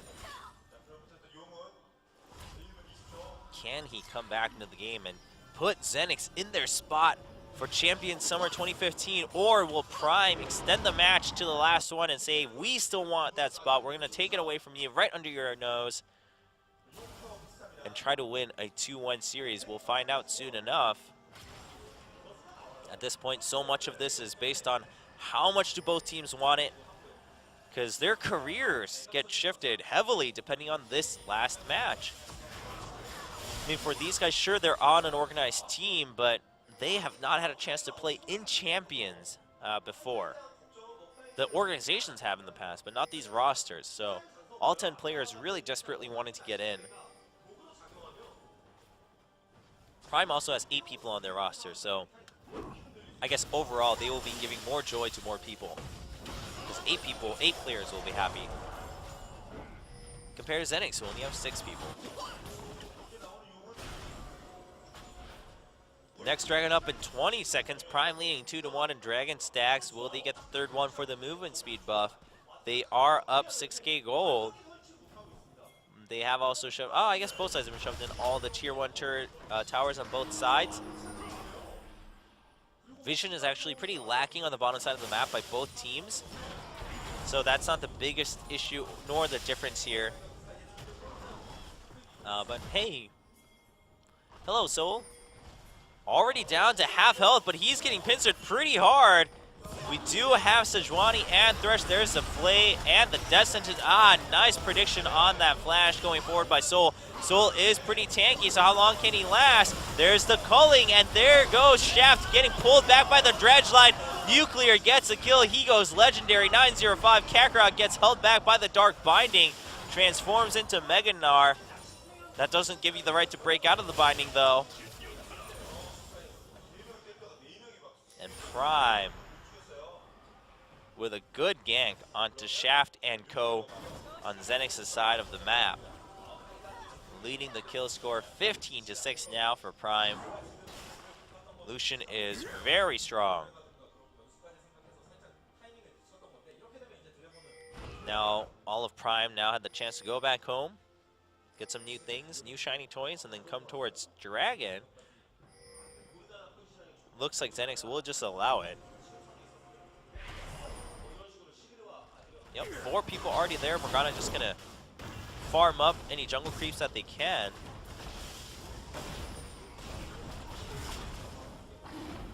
And right now, sorry about that, guys. Trying to blow my nose. I know there's some pauses here in this last game, but the game is pretty interesting, so don't let that fool you. Xenics did show up the top lane a lot. So Xenics trying to respond. This is what they did in the early phases of the game too. As soon as Prime tries to shove the advantage a lot, they went ahead and tried to trade it, but here comes Maokai from behind, gets the snare onto TML. Azir trying to poke down Secret, but Secret will go ahead and get the stun. Another kill for Prime as Catch finishes off that one. Nuclear is here. Maokai gets stopped by the Sejuani ult. That is going to be saving the Xenics roster from a slaughter here in front of the Baron pit, which would have very easily led to a simple Baron by Prime. Azir trying to keep them zoned. Who got the smite off? Was it Catch? He did get a blue buff, it seems. So yeah, it looks like Catch just stole that blue away from Xenics, and Prime actually just gonna go ahead and start Baron. It's already down to half health. Kakarot senses it. Kakarot can turn into Mega Gnar. He isn't ready for Mega Gnar. Can he get the ultimate in? He goes on to Nuclear. He stuns him against the wall. Nuclear gets the QSS off, but Nuclear's still pretty low. Kiting away from outside. There's the Culling trying to chase through onto Kakarot. He flashes forward, but Azir turns around and gets an instant kill onto Nuclear. Lunar still alive too. A double kill for Azir to finish off the fight in favor of Xenics. Nuclear got a little too ahead of himself. Thought he was truly legendary, but at any point in time, any champion can die in League of Legends. He got shut down from his 9-0-5 score, 9-0-7 at this point. And Xenics turns things around. Only 4.5k behind now, only 7 kills behind. Teleport coming in from Kakarot. Will Xenics pick this Baron up? Morgana showing up. There's a death sentence, thankfully, for the Black Shield. Doesn't die, and eventually Azir picks up the kill on the Baron, and Baron buff goes to Xenics on the blue side. And now this game, really, I told you, one big mistake. The watermelon explodes into bits. And 13,000 gold. And again, Azir does not care if you have a lot of assists or if you have a lot of kills. Watch this. Oh, flashes over the Dark Binding and goes right in. Nice ult by Gnar, and Nuclear's behind. Now, what's really important is here, Lunar also spell shields that, but he slides forward to try to get a kill. His ultimate doesn't connect, and the Sand Soldiers are right there waiting for him. So Candy just instantly retargets his Sand Soldiers, kills Lucian, and then it's pretty straightforward from there. I mean, Soul can be tanky and whatnot, but Lucian's really the biggest damage source from Prime right now. Morgana hurts, but that's mostly assuming that the Dark Binding connects. And without that, she's not going to hurt too much. And Dark Binding is a single target spell. A skill shot, but single target. And Culling just to clear the wave at this point. My, how things have changed. That Culling was a death note towards Xenics just a few mere minutes ago. And now it's used to clear off minions desperately before they push up to the tower. The Cannon minion hoping to do some work with that Baron buff in the bottom side of the map, but Xenics continuing to push forward. And yeah, with that Azir doing pretty well now, Xenics feels pretty comfortable. Again, Azir doesn't care about your score as long as he hasn't died too much and he's farmed up enough to hard carry. And now he has his third core item, his Void Staff. We saw him finish that a little while ago. So Prime should be very aware of the power that Candy has from here on out in this game. Prime's push in the top lane, Soul shoving it through all in all, will eventually achieve breaking down the tier 2 tower. And Xenics will have to respond to that a little bit.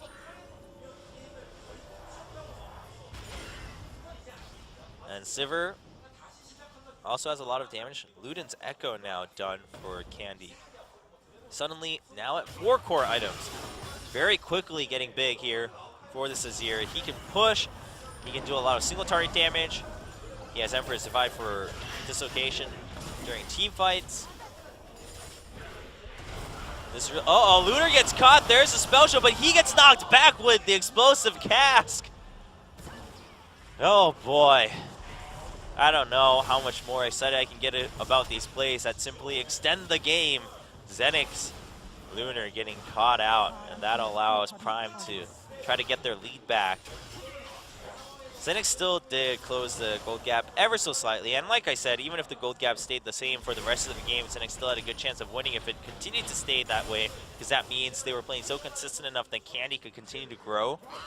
And it's still kind of true, although Lunar did get caught at the end there alone. Azir is still doing just fine, and Sivir's still going to hurt too. Her ultimate is still going to do a lot of work, and she's working towards that QSS for herself now. Meanwhile, Nuclear is still sitting on the 4 core items, has that Bloodthirster now too, on top of the Last Whisper.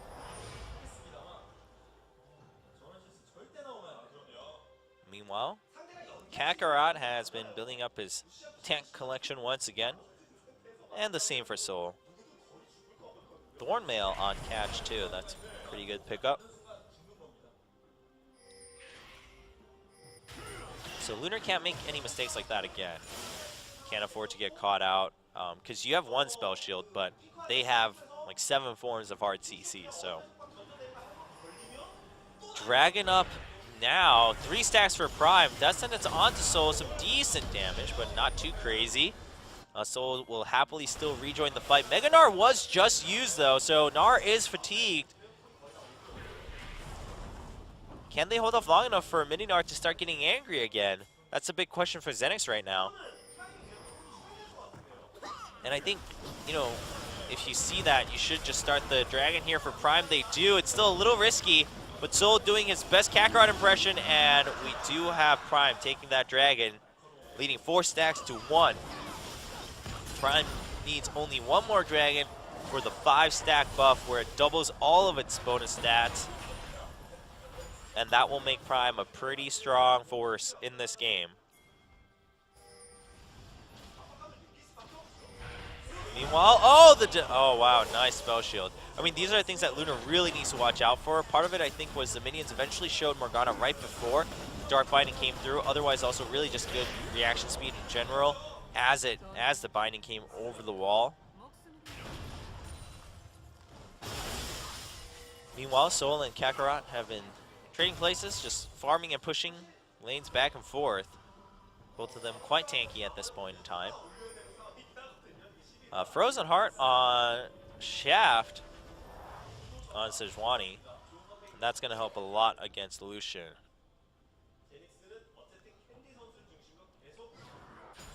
Now, what else have we got? A new Neasly Large Rod coming in from Morgana. That will most likely finally be a Zhonya's. I could be a Ludens, but I'm going to assume a Zhonya's for Morgana. Other than that, nothing too new, too interesting from the item builds here. Guardian's Angel, I guess, for Soul's Maokai. And Witches coming back down mid to join up with the team. Morgana's going to go home. Kakarot pushing down bottom lane. And Lucian regrouping. 9, 1, and 8. Still has that QSS, still has the 4 core damage items. So Lucian's damage is technically stalled out at this point. He's also level 18. So what you do as Xenics is, all right, well, Lucian is not going to keep growing. So now all that's left for us to do is play catch-up. Candy just had a Giant's Bolt, right? Yeah, Candy has a Giant's Bolt in his arsenal. Wonder if that's going to be used for Rylai's or just something else in general. Like a Randuin's or Sunfire or something crazy like that.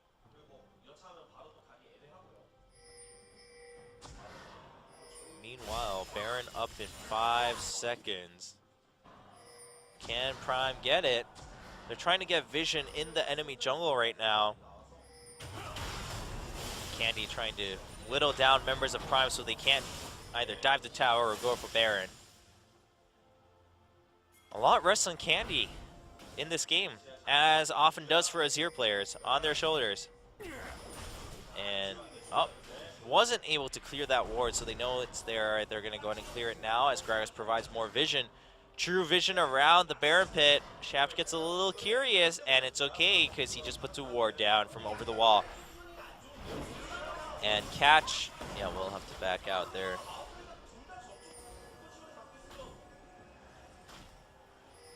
Now we do have Catch taking a lot of damage, but before that, Sashin's still trying to shove up the mid lane. Soul and Kakarot back at it again. Best buddies for life. Just tapping each other back and forth. That's going to be a long fight even if one ends up getting an advantage.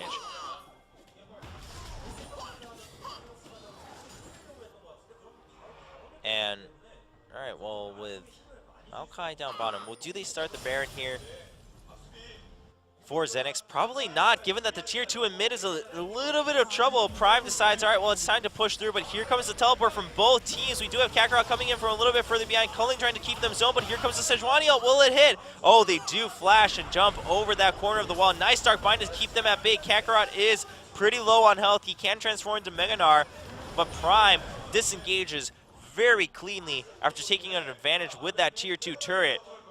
Still a 5k gold lead for Prime. Curiosity, will it kill the cat? Maybe not yet, as Xenix finds that ward and clears it. But what about now, Prime? Do you have that Primal Curiosity? Doesn't look like it just yet. Scuttle Crab going to be taken by Xenix Shaft, and we are 44 minutes into the game. One team fight could change everything, given that, at least, especially for if it's in favor of Prime, because they did clear the tier 2 in mid also, along with in top lane. For Xenix, they have to take down a tier 2 no matter what, and then an inhibitor, and then, or inhibitor turret, inhibitor, and the double turrets at the Nexus, and then the Nexus. So a couple more steps for Xenix to take. So Prime has a little bit more margin, thanks for having saved their tier 2 towers. Now, what's Lucian going to buy? That's what I'm curious. All right, just transforms it into a Mercurial Scimitar and sells his Static Shift for a Phantom Dancer. He has so much money if he's going to do that.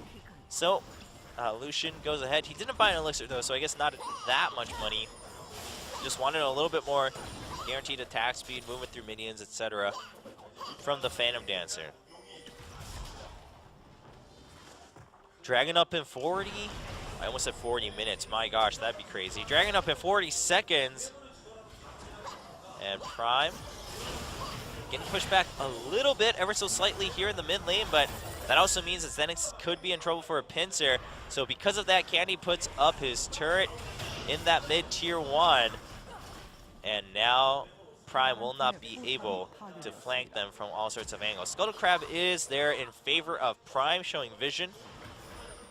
Or, yeah, for Prime, rather, and so Xenix does want to watch out.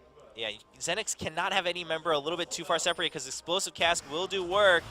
Kakarot gets spotted. Kakarot is very close to turning to Mega Gnar. His ultimate is available. Dragon gets activated by Xenix. Mega Gnar is going to transform just about now. Kakarot is a threat. Xenix goes in and starts Dragon, and Dragon's starting to attack them, but the fight begins. And look at Nuclear all the way at the back. Nice Explosive Cast brings Shaft all the way back, even though he is a tank, but a nice Gnar ult. Nuclear has the QSS, and Kakarot goes down first. Maokai still alive, goes back in for a Twisted Advance. He does have his Guardian's Angel, and Nuclear still at full health, doing really good damage. Candy eventually survives as he flashes out, or cleanses out, rather, and then dashes out with his Sand Soldiers. Oh, and barely getting out there. So Prime technically gets an advantage, you could say, in a 2-1 kill advantage. But right now, Soul isn't that healthy. Nuclear does have to show up to threaten Lunar back. And he will ride the Lantern back home. Uh-oh, never mind. Maybe Soul gets caught a little bit, but there's a Twisted Advance. There's a Spell Shield. Will they continue forward? Azir is here. But Prime will get away with 5 stacks of Dragon. So, what can Xenix do here? Sure, they have Azir, but the opponent does have 5 stacks of Dragon. Let's look at this fight again. Focus on a couple of different spots. Nice Twisted Advance going in, but nice Emperor's Divide from Candy is actually what stalled things a lot here. Lunar able to put out his own damage from the side.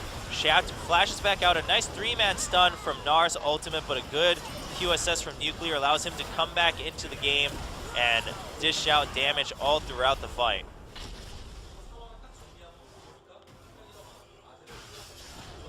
And, of course, after that, Candy was zoned out with low health, so Prime basically won that out as they got 2 kills, and Candy was near death and had to leave the fight. So Prime now understand that Xenics again has to play the Curiosity game. Will they bait the Baron? They do have 5 dragons, so it could be good. Prime leading in 6K, 5.4K gold. So at this point, that much gold, irrelevant. Irrelevant. What matters is the dragon stacks at this point. Or inhibitors if either team took them, but we're not seeing that. The tower situation matters a little bit in terms of vision, but I think Xenics accepted long ago that they're going to be playing on their side of the map until they can win the game. So that's not the biggest of issues right now for Xenics, nor is it really for Prime. And we're seeing pings down on Baron. Xenics is saying they're still doing it. They're just splitting off. And On the Hunt comes back, and TML is going to get caught out. Nuclear gets that first kill. Dark Bind, and Candy has to avoid it. Candy still trying to go back in to assist Kakarot with damage, but it's not going to happen as a double kill comes in. Emperor survived, but the flash over from Soul does get the Twisted Advance onto Candy. There's the barrel coming in. Sasha picks up a kill from over the wall. Candy and Lunar still kill Catch as he tries to chase through on Candy with low health. But that's still only Azir and Sejuani left. So Prime will turn back towards that Baron. Look at all this damage coming out from Nuclear. Nuclear is dominating this game. As we do see, finishes off that Baron. Meanwhile, Candy, 5-1-6. I mean, there are some limits at some point in time for League of Legends, and this might be one of them for Azir. Azir can carry the game really well once he gets fed. And I don't mean like fed out of control, I just mean fed himself. But look at this, TML gets caught. There's the explosive cast, really well done. And you do have Kakarot in the back, and he does turn into Mega Gnar. He does get a 3-man ult once again. There's another Q assist by Nuclear though. But we're not going to see much support for him. And meanwhile, we see Lunar and Candy trying to deal with Soul after that Emperor's Divide denied anyone from coming in. And we are going to see eventually the consolation prize with a kill on... with a kill there, in fact, for Xenics. With a kill on Catch is what I wanted to say.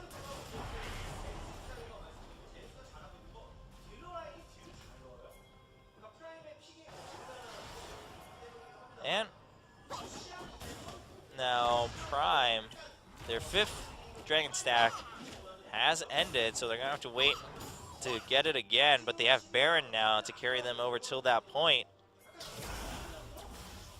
And Prime, I mean, Prime is, they're choosing the targets really well.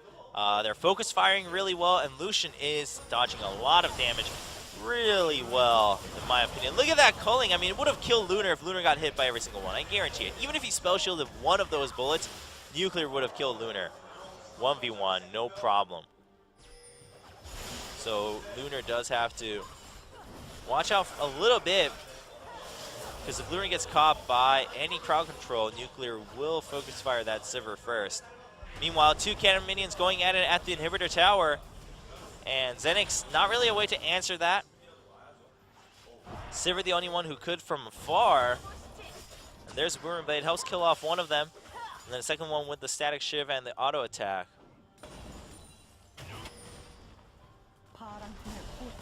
Eventually it still goes down though. Prime still pressuring it from the bottom side. And Xenics just trying to hold on to this inhibitor, but Baron buff still on Prime. Dark Binding, ooh, doesn't hit TML. Meanwhile, top side, the top laners are just going in on a 1v1. Prime is pretty eager to fight. And Lucian went for a Zephyr after selling his boots. We are at the 50-minute mark. Ladies and gentlemen, welcome to a game where Lucian has given everything to win this game. Prime really is in do or die time, as we do see Lucian 12-1-9. But again, I mean, all right, so now a 9K gold lead, but it's still not as big as it should be because we're 53 minutes into this game. So Xenics, I mean, they have an Azir who has 5 damage items. So they can also win the game too, but they need to kill that Lucian. It's all about how well they can stick to that Lucian, and he has a QSS. So how can they stick to him after blowing that QSS, the cleanse from the QSS? That's the big question here. A Dark Binding onto Shaft. Dragon is being started. Prime really wants this, because if they get the 5 Dragon stack at 53 minutes with this kind of full builds from everyone, it's going to matter a lot. It's whoever hits their first crowd control at this point. Dragon still being juggled. Nuclear trying to solo it by himself on the side here. On the hunt being activated as Xenics just charges through, but Soul and Secret are trying for it. There's the culling coming in. It's not connecting too much. Emperor Survive trying to keep Prime at bay as Kakarot rushes forward. Nuclear still dishing out damage on the backside of the map, but so is Candy as Sashin picks up the first kill against Shafton. There goes Nuclear, but Nuclear goes too far forward. Gets killed by Kakarot, but a triple kill for Sashin. And now it's just Gnar and Thresh. There's the dredge line for Sashin, as Sashin helps pick up that last kill. The Dragon gets taken by Gragas. Meanwhile, these two guys, eventually the body slam coming in and killing off the Gnar. And they don't have Lucian though, so can they finish the game? I don't think so. I don't know, it's 40 seconds. Teleport coming in from Maokai. Alright, maybe they can. Alright, looks like they should be able to. Here, 20 seconds, yeah, 4 members. Still have a cannon minion with a banner of command. They are going towards that Nexus turret. 12 seconds left until Sejuani comes up. Sejuani doesn't have her ult though. And it's 4 people who aren't going to die that easily. So it does look like Prime should be able to tie up the series 1-1. And we will go to a match point game. The final game of this best of 3 to determine Xenics or Prime. Who's it going to be to fill in the last spot? Gets the blue side, and we're jumping right into picks and bans. We are now at the 6.5 hour mark of today's broadcast, but it all comes down to this. So while it's been a rough day for a solo cast, gotta still give it all and hope you guys all stay tuned, because this will determine the last team to enter the regular season of champions this summer season. And it'd be nice to give both these teams, all 10 players of course, our support and interest. And of course, you know, it's just interesting to see what kind of team is gonna join the ranks in champions this summer. The bans looking pretty similar. Probably a Lulu ban to wrap things up for Xenics. You know what I realized though? So the Korean cast offered me a snack. So I got a donut, but I don't have a co-caster, so I can't even take a bite out of it during the cast. I mean, if they put a camera on me and use picture-in-picture, you guys could at least watch me eating the donut while I cast games, and then we could really go full Korean. But we're not going to do that. So we will focus on the game. Hecarim being banned out. I'm also down to one last tissue here on the desk. I'm sure there's more backstage, but so hopefully this is not a 40-minute game, because that in and of itself would be a miracle to make one piece of tissue last 40 minutes. Ah, the Maokai ban. Okay, so Lulu does live, but I agree with this. Maokai is just, it's too much of a threat. I mean, that's what we've noticed time and time again, and it's like, and then a team doesn't pick it, and then everyone's like, oh, okay, yeah, actually it's only in certain team cons. And then someone picks it again, they win, and they're like, oh yeah, actually Maokai's just really annoying to deal with. And a Kale highlight would have been exciting, but I really a first pick would be exciting, but not so advised. Rumble would not be too bad as a first pick. But, I mean, I don't know. Maybe you could prioritize Gragas. In my opinion, I think they're going to go with Gragas, to be very honest. I would be surprised if they prioritize Nunu over. I mean, Nunu has good counter jungling and whatnot, but yeah. Really, Prime, I don't think any of us want to stay here any longer than we need to. But it's okay. You know what? Whatever it takes to win. For these guys, what really matters is winning. It's not how long they stay in the studio, quite frankly. There's Candy, the mid laner for Xenics. Nunu and Azir is a pretty good combo, because you can Blood Boil Azir for that extra attack speed. Of course, Rek'Sai has been banned out, so this isn't too bad. I mean, last time they took Sejuani, but it didn't work out so well. Shaft didn't have the greatest of Sejuani ults. So, oh, well, okay. I mean, at the same time, if you want to prioritize something else, you don't need to take that jungle. And then Wow, okay. Right. This is actually not bad.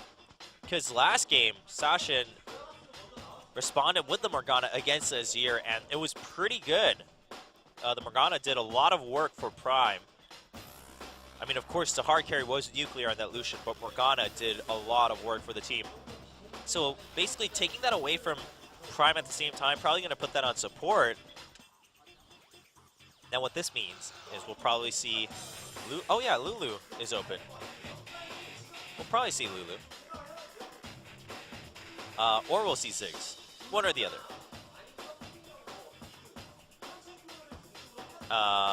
Or they might go with Lulu, and they might actually just go with Protect Nuclear, actually. And that way, Lulu also has good wave clear, too. So, yeah, instead of Ziggs, I like this better, because Nuclear, hard...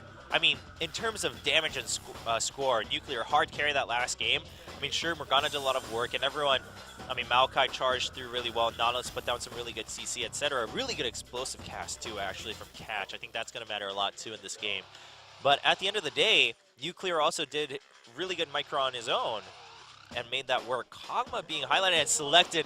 I kind of like this because, for one, Lunar also seems to prefer hard carry ADs. At the same time, that's preventing Prime from playing a Juggernaut comp, which not everyone can pull off, but when you have equal skills, sometimes it's really scary to deal with.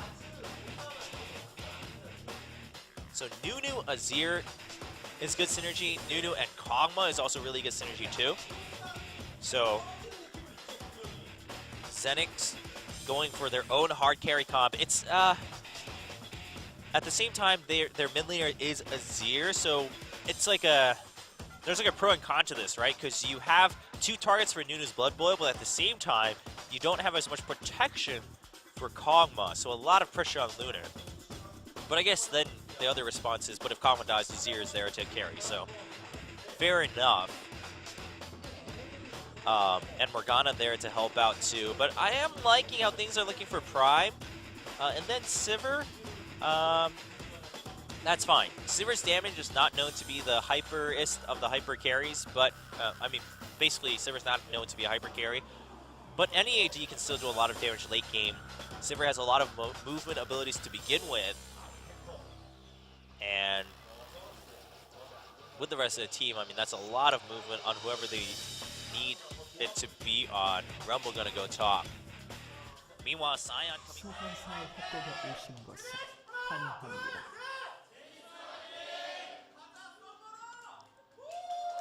I had to blow my nose during the intro, so I couldn't eat my donut. It's staring at me on this desk. Let me tell you what kind of donut it is. It's a ring donut. I had a choice of like 10, but he offered it 20 seconds before the broadcast came back live, so I didn't really get to see the other ones. But this one's a ring donut that's frosted, so it doesn't have any fillings, I don't think. Most frosted ring donuts don't. It's white. It's actually, now that I look at it, it's like an American donut, as in it's white frosting with blue, red, and white sprinkles, and like a red swirl, like red icing on top of the white icing. It's like an American flag ring donut, basically.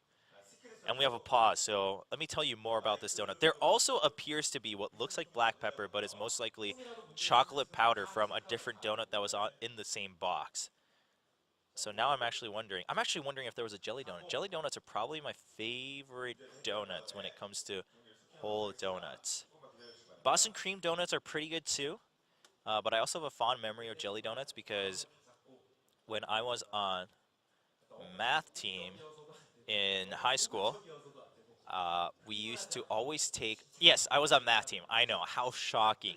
An Asian guy on math team. But my point is, when I was on math team in high school, whenever we went to math meets, yes, that's what we call them, math meets, you had them in our district at least, you would go like every 2 months, and everyone in the district would, all the schools would come with your math teams, and the system it was pretty diverse, but you basically like take quizzes basically as your competition, and you add up scores from your team, and whoever has the most scores gets to win, and eventually you have like the county's best, and you go to states, and you have nationals and all of that. I know, whole new world for some of you, but it's pretty competitive. But my point is, our school, the tradition was, I went to Brighton High School, and we had a tradition of getting donuts from Brighton Donuts, which later turned into the donuts that America runs on.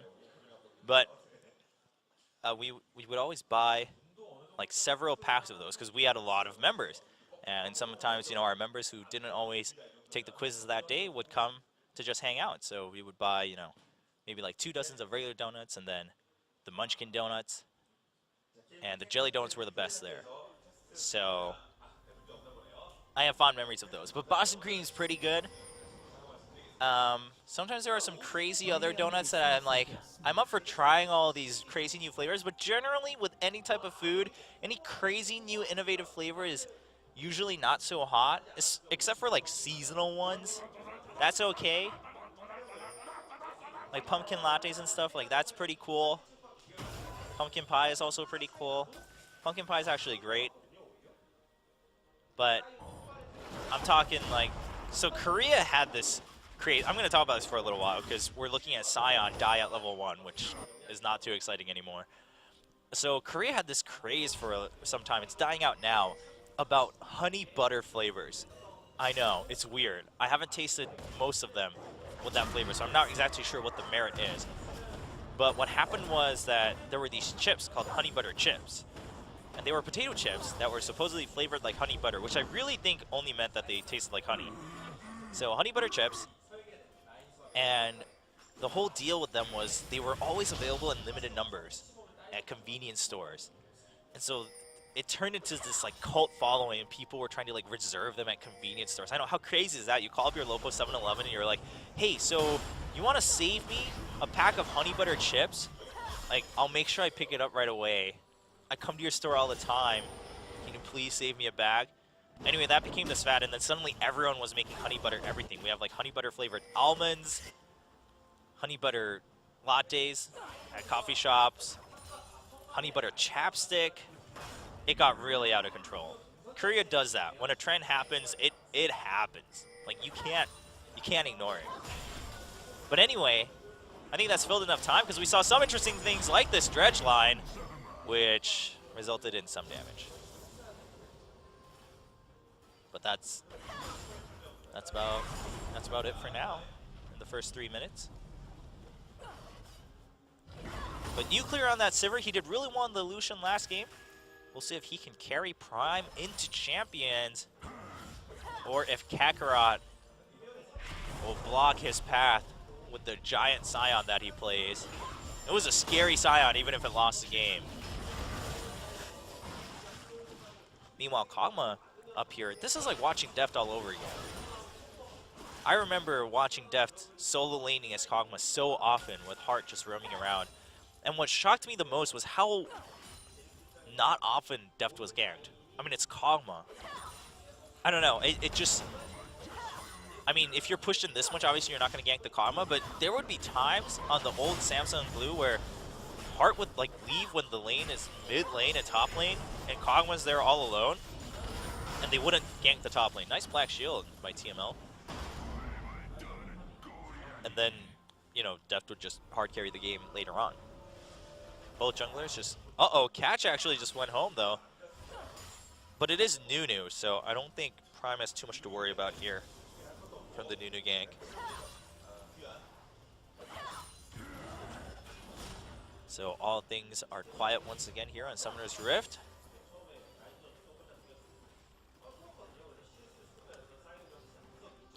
And Rumble is actually having a bit of a hard time, which makes sense. I mean, Kog'Maw, especially with your W, you should be able to harass him a little bit well. Of course, later on, I mean, that's the danger with any AD carry, though, especially if you don't have a gap closer and or escape mechanism, is that later, once Rumble gets a couple levels or gets his haunting guys, he'll just take the first couple shots, shield it with Scrap Shield, and then he'll come towards you with Electro Harpoon, and as soon as you get hit with that first Harpoon, you are pretty much dead, because then you'll get hit with the full duration of Flame Spitter, and then he'll overheat, and he'll stick to you with his auto tags, and he'll do more damage. So, Kog'Maw does need to watch out a little bit, but if he keeps him in check by zoning him out from the CS a little bit or making him miss last hits here and there, then he should be okay. Kakarot trying to get some harass down into Sivir, but Spell Shield is not going to allow that to happen. Yeah, so, okay. Okay, well now obviously the ganks aren't going to happen because for one, you have really good wards too. So this is what I'm talking about though. So Hart was known for good wards, but not all the time. Like most people only talk about the times he warded well, like we see right now that Xenics did for Lunar. But when he first left lane, he wouldn't warn, and I always wondered why no team would gank Deft during that specific window. But that's not happening with Xenics. Xenics is actually making sure that doesn't give a window, with Shaft also spending time up there on the top side to prevent that from happening. I'm also talking about the early phases of Samsung. Later on, they actually played very similarly to this, and Prime responding by taking an early dragon catch. Of course, Gragas also able to solo dragons pretty early, and now, of course, with the help of Secret and Nuclear, gets it at 6 minutes, 40 seconds. And Gold is still dead even. And Soul doing well, kind of keeping the wave at bay, and actually catches up in farm to Sion, his counterpart in terms of League of Legends roles here on Summoner's Rift. Well, I'd say this is it's going all right technically for both teams. I mean, we do have Prime took the first dragon, although Noon was on the other side, and they have Lulu and Sivir, so they're kind of looking at a longer game anyway. Prime wasn't. Rumble also going to do better right in the mid game. Prime doesn't really have anyone who's like, hey, I need to win early and snowball it. So I think that's fine for Prime. At the same time, Xenics isn't really all about the early game pressure either. This is why this is so great. I'm pretty sure I'm in store for another 40+ minute game. And it'll be beautiful.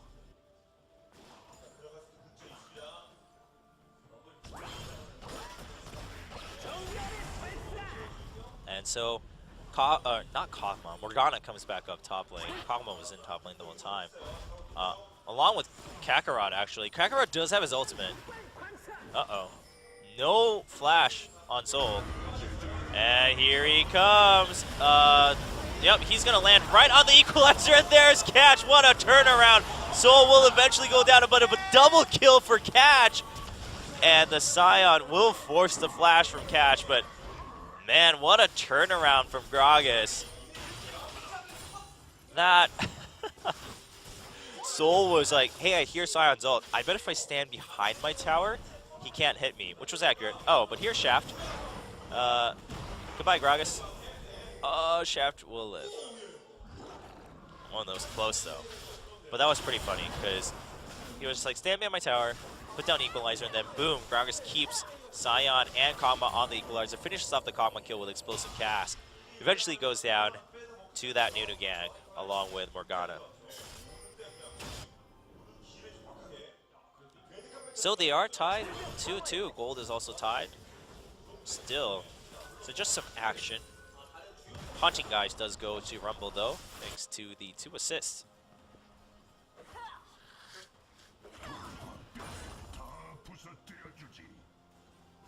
Meanwhile, Sivir is doing very fine in terms of CS, staying ahead of Lunar by some time.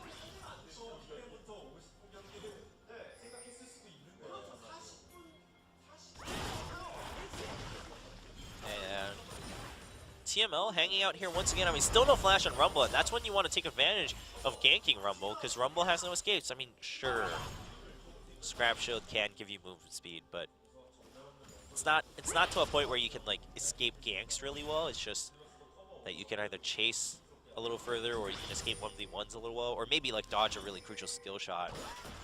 But to guard against that, Secret is here, but if it's a 3v2, it doesn't matter, especially when Nautilus doesn't have his ultimate. Secret does have his flash. Then a ping coming in, Catch showing up, and so Xenics is going to back off. Catch does get caught by the Dark Binding, but he's going to see the ping ward, and they're going to try to go ahead and take that out. But here comes Shaft, and there's a Morgana ultimate. Will it get the stun on both players? No, it's not going to get it either, but there's a Sion ult. Misses Gragas. Nice dodge Equalizer, but Catch is still caught among 4 members of Xenics, and Kakarot will pick up that kill. Meanwhile, in mid, Candy tries to put Sashin back into his own tower, but Sashin will just whimsy out of there. So 2-2-0 score for Kakarot. The monster is on its way. The undying undead is on its way.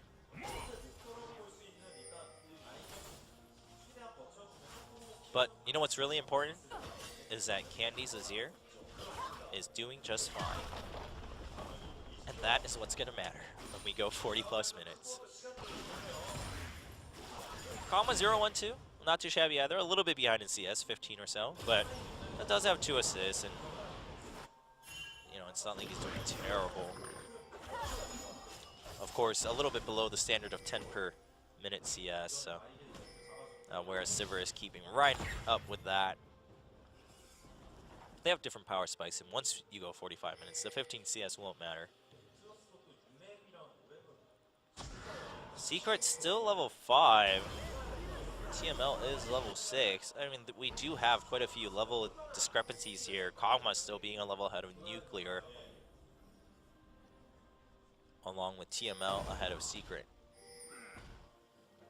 Catch roaming about pretty actively, trying to get rid of as much vision and keep vision in the enemy jungle. Especially when it's Nunu, you just want as much vision as you can have. A Secret hopefully can hit level 6 here.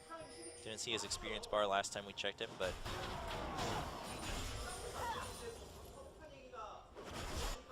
with that wave, he should be. Oh, he just got it. Got his ultimate. Teleport up for Soul, not for Kakarot. He did teleport up top for that second kill earlier. Or his second kill, third kill for Xenics.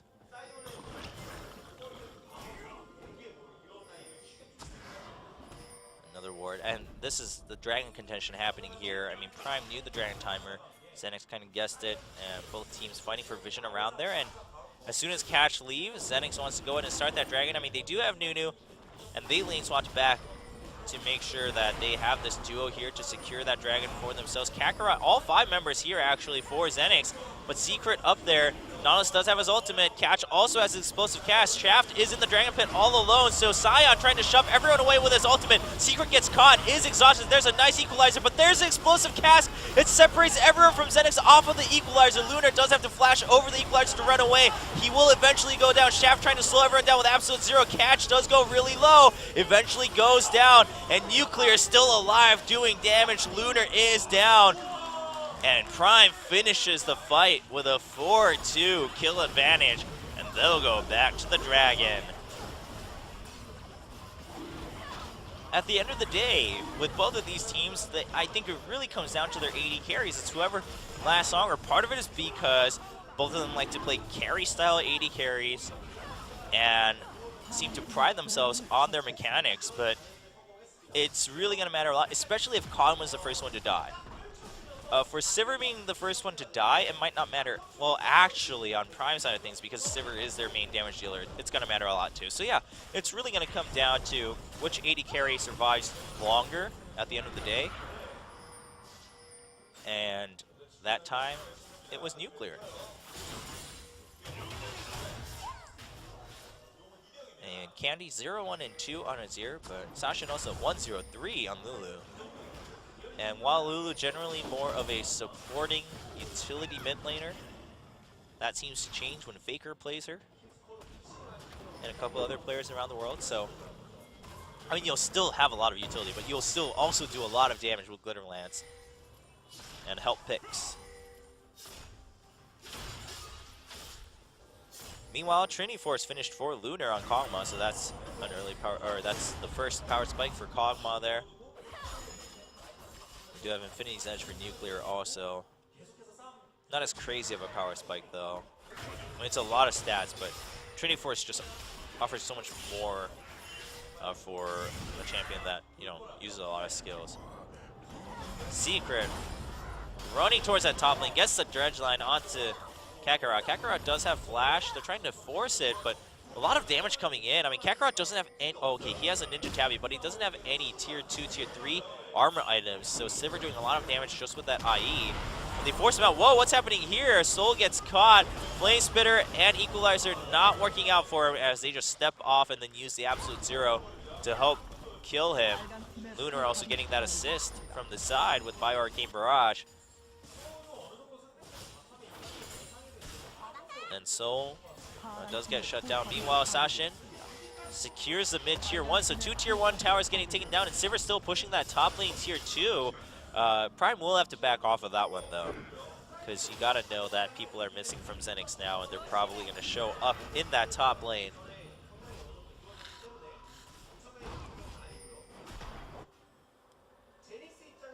So 1-0-3 for both mid and AD carry on Prime.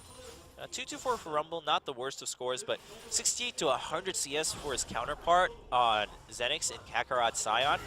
Matters a little bit, but actually, Rumble is ahead in gold thanks to the towers from Prime. So you gotta take all that into account, because again, Rumble is not meant to be a hyper carry. If he gets his items, he gets his items. It doesn't matter if it's because of his CS or because of the towers. If he gets his items, his equalizer is going to hurt. If he gets his Zonias, he's going to be able to, Zonia's Flame Spitter and also just waste a lot of time from Xenics while being invulnerable. And that's what's going to matter for Rumble. So Soul shouldn't feel too bad about his CS right now. I mean, he should feel bad after the game's over, be like, I should CS better, even in these situations. But the situations were tough too, so I think he should be just fine with where he is in the game. Meanwhile, it means Unholy Grail just being finished by Candy on Azir. Meanwhile, already a Nisi large rod tacked on for Sashin, because Sashin didn't go for the boots. You don't really need to go for the boots since you have Whimsy for movement speed. And the base AP is not only going to help damage, but also your shield with help picks. So the Magic Pen, yeah, you're losing out on some damage in some ways, but you also have shields on your kit, so why not? Also, it helps with the move speed on Whimsy, so why not more AP first? Kakarot uses the ult to run away. Not too bad. Sion's ult isn't the longest of cooldowns. And Prime seems to be slowly taking the advantage here in this game. They also already have 2 stacks of Dragon against a team with Nunu. That last Dragon fight really did go south for Xenics. And it looks like this next one might too. We have 1:40 left on Dragon, and I'm wondering if the Zonias gets finished for Soul by that point in time, or if he should at least get the Neasly Large Rod. Which means that Equalizer is going to matter a ton at the Dragon Pit. Let alone Deathcap finish for Lulu. Yeah, I mean, I don't know if Xenix wants to fight this Dragon. It is just the 3rd one. I mean, the move speed matters, but like what really matters is the 1st and the 5th one, so what matters the most, I should say, in my opinion.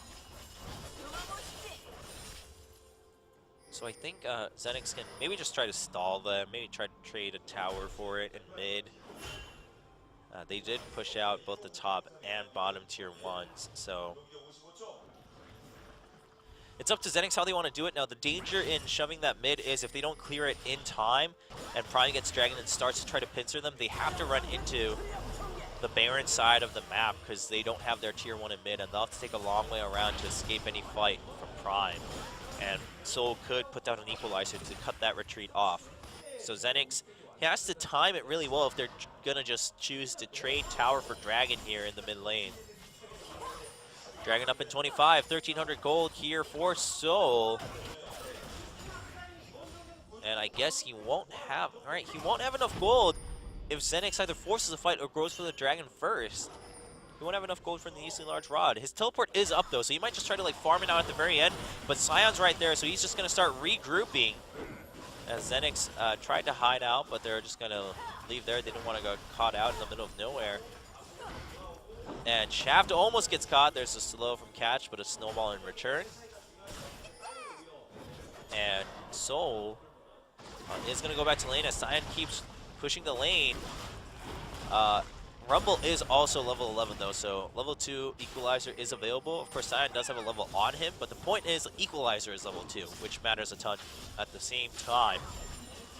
Lulu, of course, also level ahead of Candy. So in terms of team experience, I'd say Prime's doing all right. Nuclear also a little bit of an experience lead over Lunar.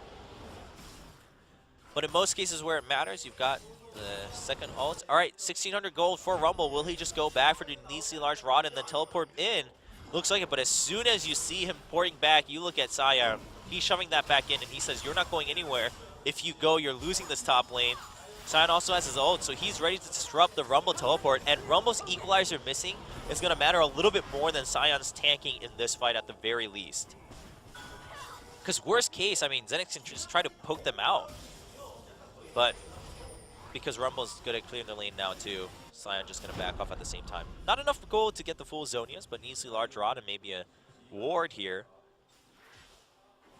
for Rumble. Pink ward, really good choice. Preparation for Dragon. Sion is coming back to top lane. He also has his teleport, but Rumble's just walking right to Dragon, and then his plan is to port back to top. Shaft does get the Scuttle Crab though, so Xenics have that going for them. But Prime does have a bit of an advantage here with Rumble already grouped up. All ults are good. Bottom big wave pushing up for Prime. And they're just going to go ahead and start this Dragon. It doesn't look like Xenics is going to be able to show it. So yeah, so now they're going for mid, but can they get rid of the turret before Prime shows up in the mid lane? It's already at half health. Do they have the damage to get rid of it before all of Prime shows up? Will Soul put down the equalizer? They don't have a clear escape. But a nice turret from Azir will shut off that approach, but Catch still trying to get some damage in. Not going to happen. And because of that, Sion also safely able to take the tier 2 up top. At the same time, Prime is pushing the bottom lane pretty well with that huge wave, and Xenics is missing out on a lot of XP and gold here from this minion wave. But in terms of gold, Xenics is actually still ahead. I mean, a lot of it, actually pretty much all of it is because of that one tower advantage. But if they can keep that up, it doesn't matter. It doesn't matter if Prime can eventually get it back, because they could also never get it back with their own tower destructions.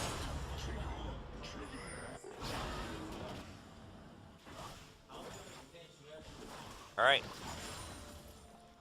So now, though, with 3 stacks ahead, Xenics doesn't want to give the 4th one for free to Prime. Because, again, while the 1st and 5th probably matter the most in terms of stats, if you're, like, ahead, the 2nd and 4th can really just snowball the game out of control.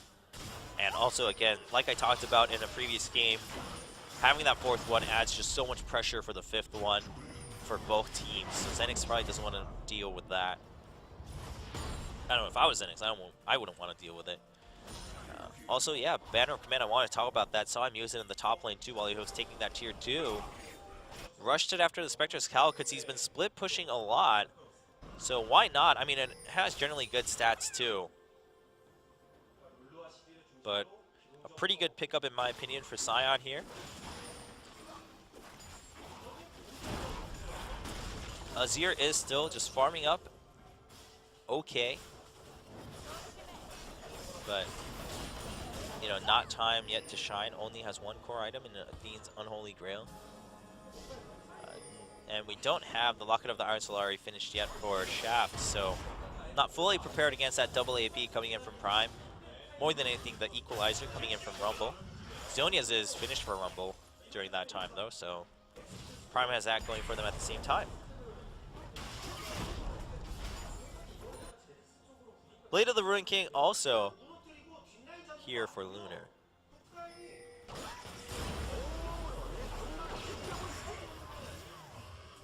Now Soul coming back bottom lane, trying to shove that out. He still has his teleport available, so does Kakarot.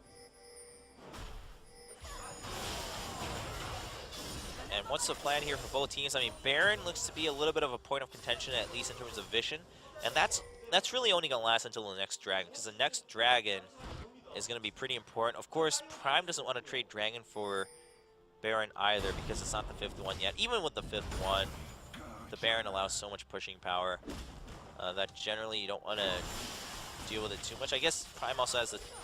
Oh, Prime doesn't actually. Xenics has the tower advantage, so Xenics wouldn't mind getting Baron and giving them Dragon if they can guarantee getting Baron. So, you know, we might see that kind of dance in a long time that we haven't seen, where you're basically threatening Baron and Dragon from both teams, and it's like, all right, well, we'll just have a standoff here in the river on both sides. Shaft unable to clear that ward, but they know it's there. So just a lot of vision wars going around on Baron, and then both sides just trying to have some balance in lanes and the minion waves.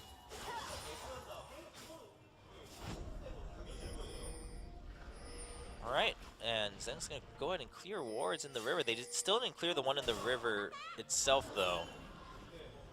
So, Prime still has eyes on Baron. And Xenics still slightly ahead in goal. Ever so slightly, but with the extra stats from Dragon Stacks, I think Prime is in pretty good spot. The Locket was finished and used just now by Shaft, along with the Flash. So that's a pretty big advantage for Prime. 1 minute 30 left on Dragon. Flash will not be back by then. The Locket will be back by then, no problem, but the Flash will not be. And meanwhile, in bottom lane, I mean, Soul can't touch the Scion anymore. He just can't. So there's not too much for Soul to do other than just farm up at the same time. But Soul can't stop Kakarot's teleport, but Kakarot can stop his teleport. So that also is not such great news for Soul. Azir using his passive, Candy using Azir's passive to just keep them at bay while they think about going for a Baron. Looks like it's because they saw that Lulu in bottom lane, as our observer just pointed out, but it didn't really come into fruition. The turret from Azir also just getting taken down really quickly by Nuclear. There's the Banner of Command on the Cannon minion here in bottom lane. Soul ends up not going home as he sees the wave still pushing up. But Kakarot gonna force Soul off from his minion wave for a little bit. And because of that lane being pushed up, Xenics, oh, the Dark Binding not hitting, the help picks Whimsy doing work for Catch and being able to maneuver around that. Kog'Maw a little bit low on mana too. That matters quite a bit as Kog'Maw is a pretty mana-hungry champion as an AD carry. Top lane is pushing pretty hard by Xenics though, so I don't know. I don't know if they need to rush this so early. But we do have all members here. Rumble actually going home. Looks like he wants to teleport back in. They do see him porting home on that ward though. He's actually going to go home, so they know he's gone, so that's just an easy Dragon coming in for Xenics. Dragon actually reset a little bit, though. Can Catch get the... he does not get the steal. Of course, it's pretty hard, even as Gragas, when it's against a Nunu. He was also zoned out by a little bit of damage there. But Soul, I think, was trying to just, like, sneak top lane, and then as soon as he was shown top lane, maybe Xenics would commit to the Dragon, but he can clear it ASAP and go back. I don't know. The wave was really big, so he couldn't clear it fast enough without using Equalizer. But he wants to save Equalizer for the team fight. So, and at the end of the day, it didn't matter because he was porting back on a ward, and Xenics knew before Soul showed up in top lane. So there wasn't any poke or anything to be done there either by Prime. I think this Xenics is totally fine with this type of gameplay, and actually this is probably what they want at this point in the game. Where Prime is just kind of playing a lot of reactionary League, and Xenics is just slowly building up their forces. Prime, their movements are just not as crisp as they were in Game 2. And also, like if Rumble leaves, I know that he has to be the one to leave because he has teleport, but if he leaves, Sivir is really the only damage source you're looking at, even with the death cap on Lulu. I mean, again, depending on the target. And a nice slow on to Catch, nice knockup, some damage. And even then with Sivir, it's like, alright, well, with a Lulu only to help protect you, in terms of direct help, such as a heal or a shield, what can you do? Against an Azir and a Kog'Maw and a Morgana and a Nunu, there's not much. So now Xenics, they're feeling pretty good. They're starting to pressure their lanes. Bottom lane is pressured all the way into that inhibitor turret thanks to the Banner of Command from Scion. Top lane is pushing back out in favor of Prime, but it's going to be some time before someone has to go pick up that XP, and they will. Scion already on his way up top. So because of this split, Prime trying to see if they can push back, but I don't think they'll have enough manpower to push down and force this tier 2 tower for themselves in the mid lane. So Prime needs to set up more vision, first of all. Their vision is in places where they don't need it immediately, like it's in the Dragon Pit. It's next to the jungle entrance into Dragon. That's not where the action is right now. That's where it's not going to be for the next couple minutes. They need more vision elsewhere so that they can find picks or they can get better information to force fights. I do feel that Prime has lost a little bit of their focus right now in terms of team play.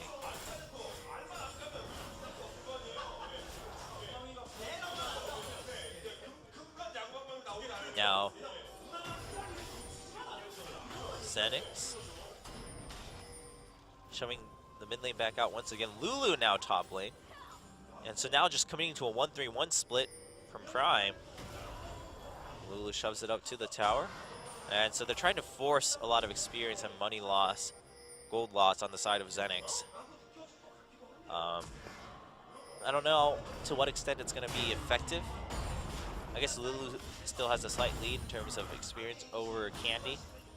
Sasha, rather, the mid laner for Prime. But aside from that, gold is pretty similar. I guess Prime has been able to keep the gold difference at about 500 to 1,000 the whole game. And we are 30 minutes in, so 1,000 gold, or now about nearly 2,000. 1.5K is not too big at 33 minutes into a game on Summoner's Rift.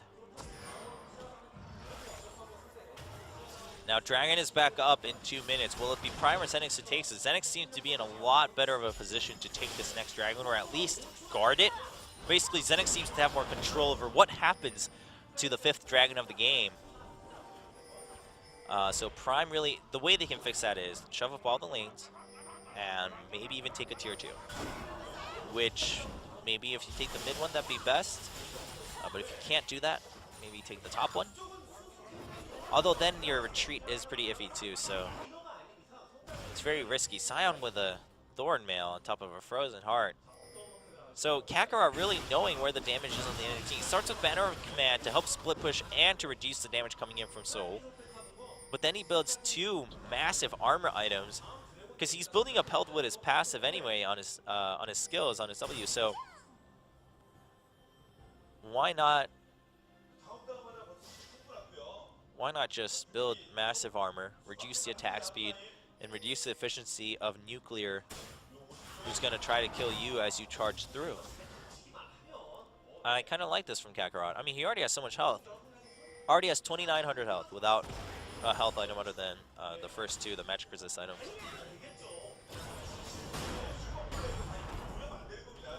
And there's more. Starting to add up quite a bit. Dragon up in 30. Prime still leads Dragons 3-1. Shaft cut off a little bit by Gragas, but Candy is going to help with his Sand Soldiers on the retreat from the river for Shaft.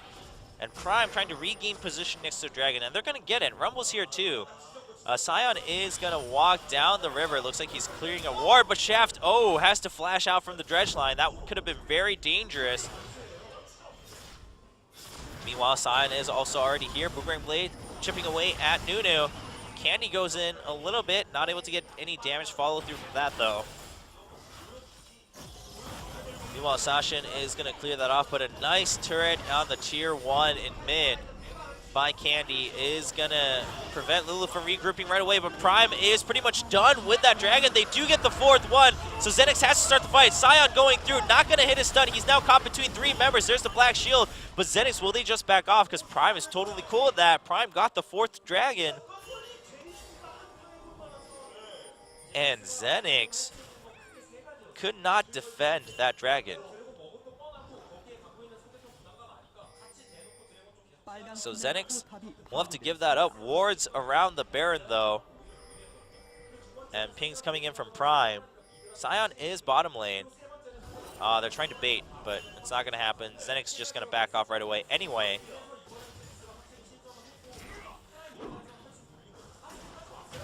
And Prime, although still behind in gold, they got 4 stacks. If they get the 5th stack, they can really turn the game around and go for the comeback. As for Xenics, they did lose out quite a bit. I mean, I don't know why they just didn't focus straight up on the Dragon there. I think that would have been more effective, but they're back here and going for Baron. Prime does see it, and we are seeing teleports coming in from both top players. There's a Dredge Line onto TML, but there's an absolute zero. Equalizer goes in and separates the team of Xenics, but TML will eventually go down. Harpoon finishes off the kill. Emperor survived. Candy, can he survive off the ticks? The damage over time will not kill Candy, and he's going to still try to poke from across the wall. Lots of damage coming in, but we do have Nuclear at full health. Soul barely does not survive with the Barrio Arcane Barrage. Nuclear chasing through, but Kakarot at full health, waiting for it. Boomerang Blade doesn't hit Lunar, and Kakarot goes in. There's the spell shield to dodge the slow. Sashin following through. Lots of damage coming in from Lunar. Sashin can't do it alone. He barely lives. There's a Boomerang Blade, kills off Kog'Maw, and that gives power to Prime to chase through as only the tanks are left alive on Xenics.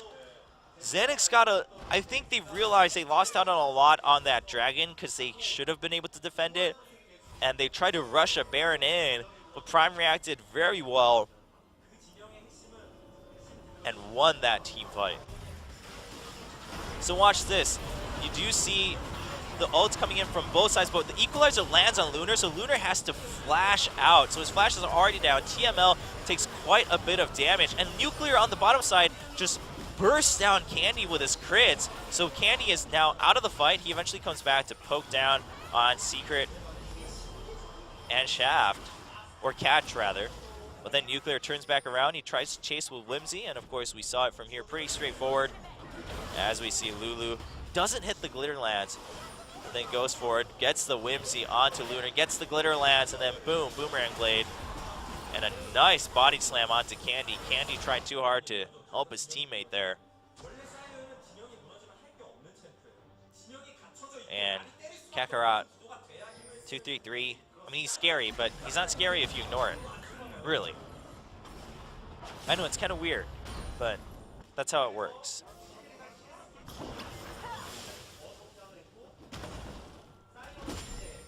And Catch's Gragas seems to be pretty solid. 105 Lulu too, 023 Azir. I mean, sure, Azir does have 3 core items, which is scary regardless of score, but Lulu has 3.5, 105 is really going to help that Sivir, and also does a lot of damage right now with that Luden's Echo during team fights.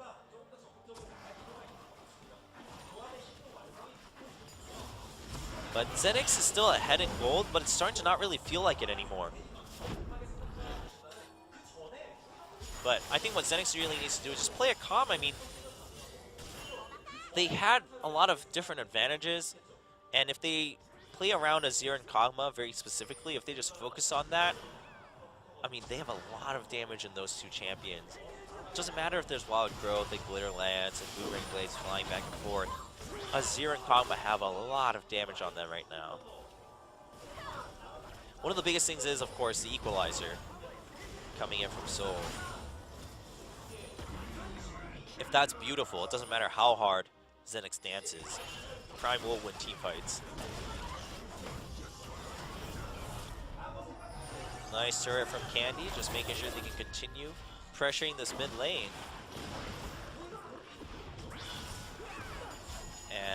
But they're not going to be able to because they have to back off as the minion wave just gets cleared, and Prime is going to push back forward. Top lane shoving, and bottom lane also starting to push for Prime. And as Xenix splits a little bit, Prime starts to put the pressure in the mid lane. The remaining Xenix members have to stick around. Dragon is up in a minute, though. So Prime, if they get the 5th Dragon, Xenix no longer in the lead. 40 minutes in, if all you have is a 1k gold lead, but the enemy has 5 stacks of Dragon, you are losing the game. You are. Unless you have like 3 inhibitors. So Prime really wants this next Dragon too. So that's why it means a lot. When it comes to 5th Dragon, it means a lot for both teams. And when it starts to mean that much for both teams, it could force some mistakes from both sides too. Things can get really interesting here. Dark Binding not going to hit. The Xenics, it would be also nice if they can get some picks with Dark Binding or a lot of poke down with Kog'Maw and Azir. Both of them have some good poke. I mean, Lulu has decent poke too, and so do Boomerang Blades, but BioArcane Barrage is a master of all pokes. And Azir is pretty decent too, especially over a wall. Dragon has landed. And Sashin's like, alright, that's cool. I'll just take tier 2 mid. Kakarot is prepared in bottom lane. He will be able to charge up the river. But his ults haven't really been so successful, and Xenics is going to start the Dragon. They just want to steal it away. There's the Dark Binding onto Cash, but Dragon is still at half health. The mid tier 2 goes down in favor of Prime.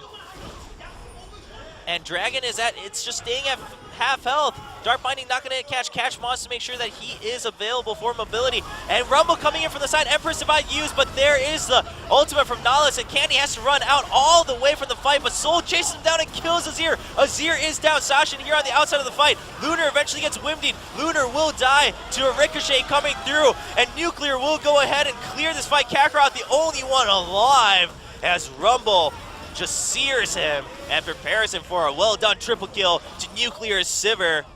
Forget the Dragon. Looks like they just want to shove through. The tier 2 is down. Looks like they want to take the inhibitor. We are already at 40 seconds for death timers, as we are 40 minutes and champions are at 18 minutes. Will they shove through at 30 seconds? Can they actually just end the game? They do have a minion wave. Will Prime just end the game with a really good flank coming in from Soul? Is he going to be the hero that Prime needed to secure that last spot in Champions? 10 seconds until members of Xenics come up. The crowd is already cheering, and Prime is going to finish the game and enter Champions as the 10th and last team in the summer season of the Premier League in League of Legends of Korea.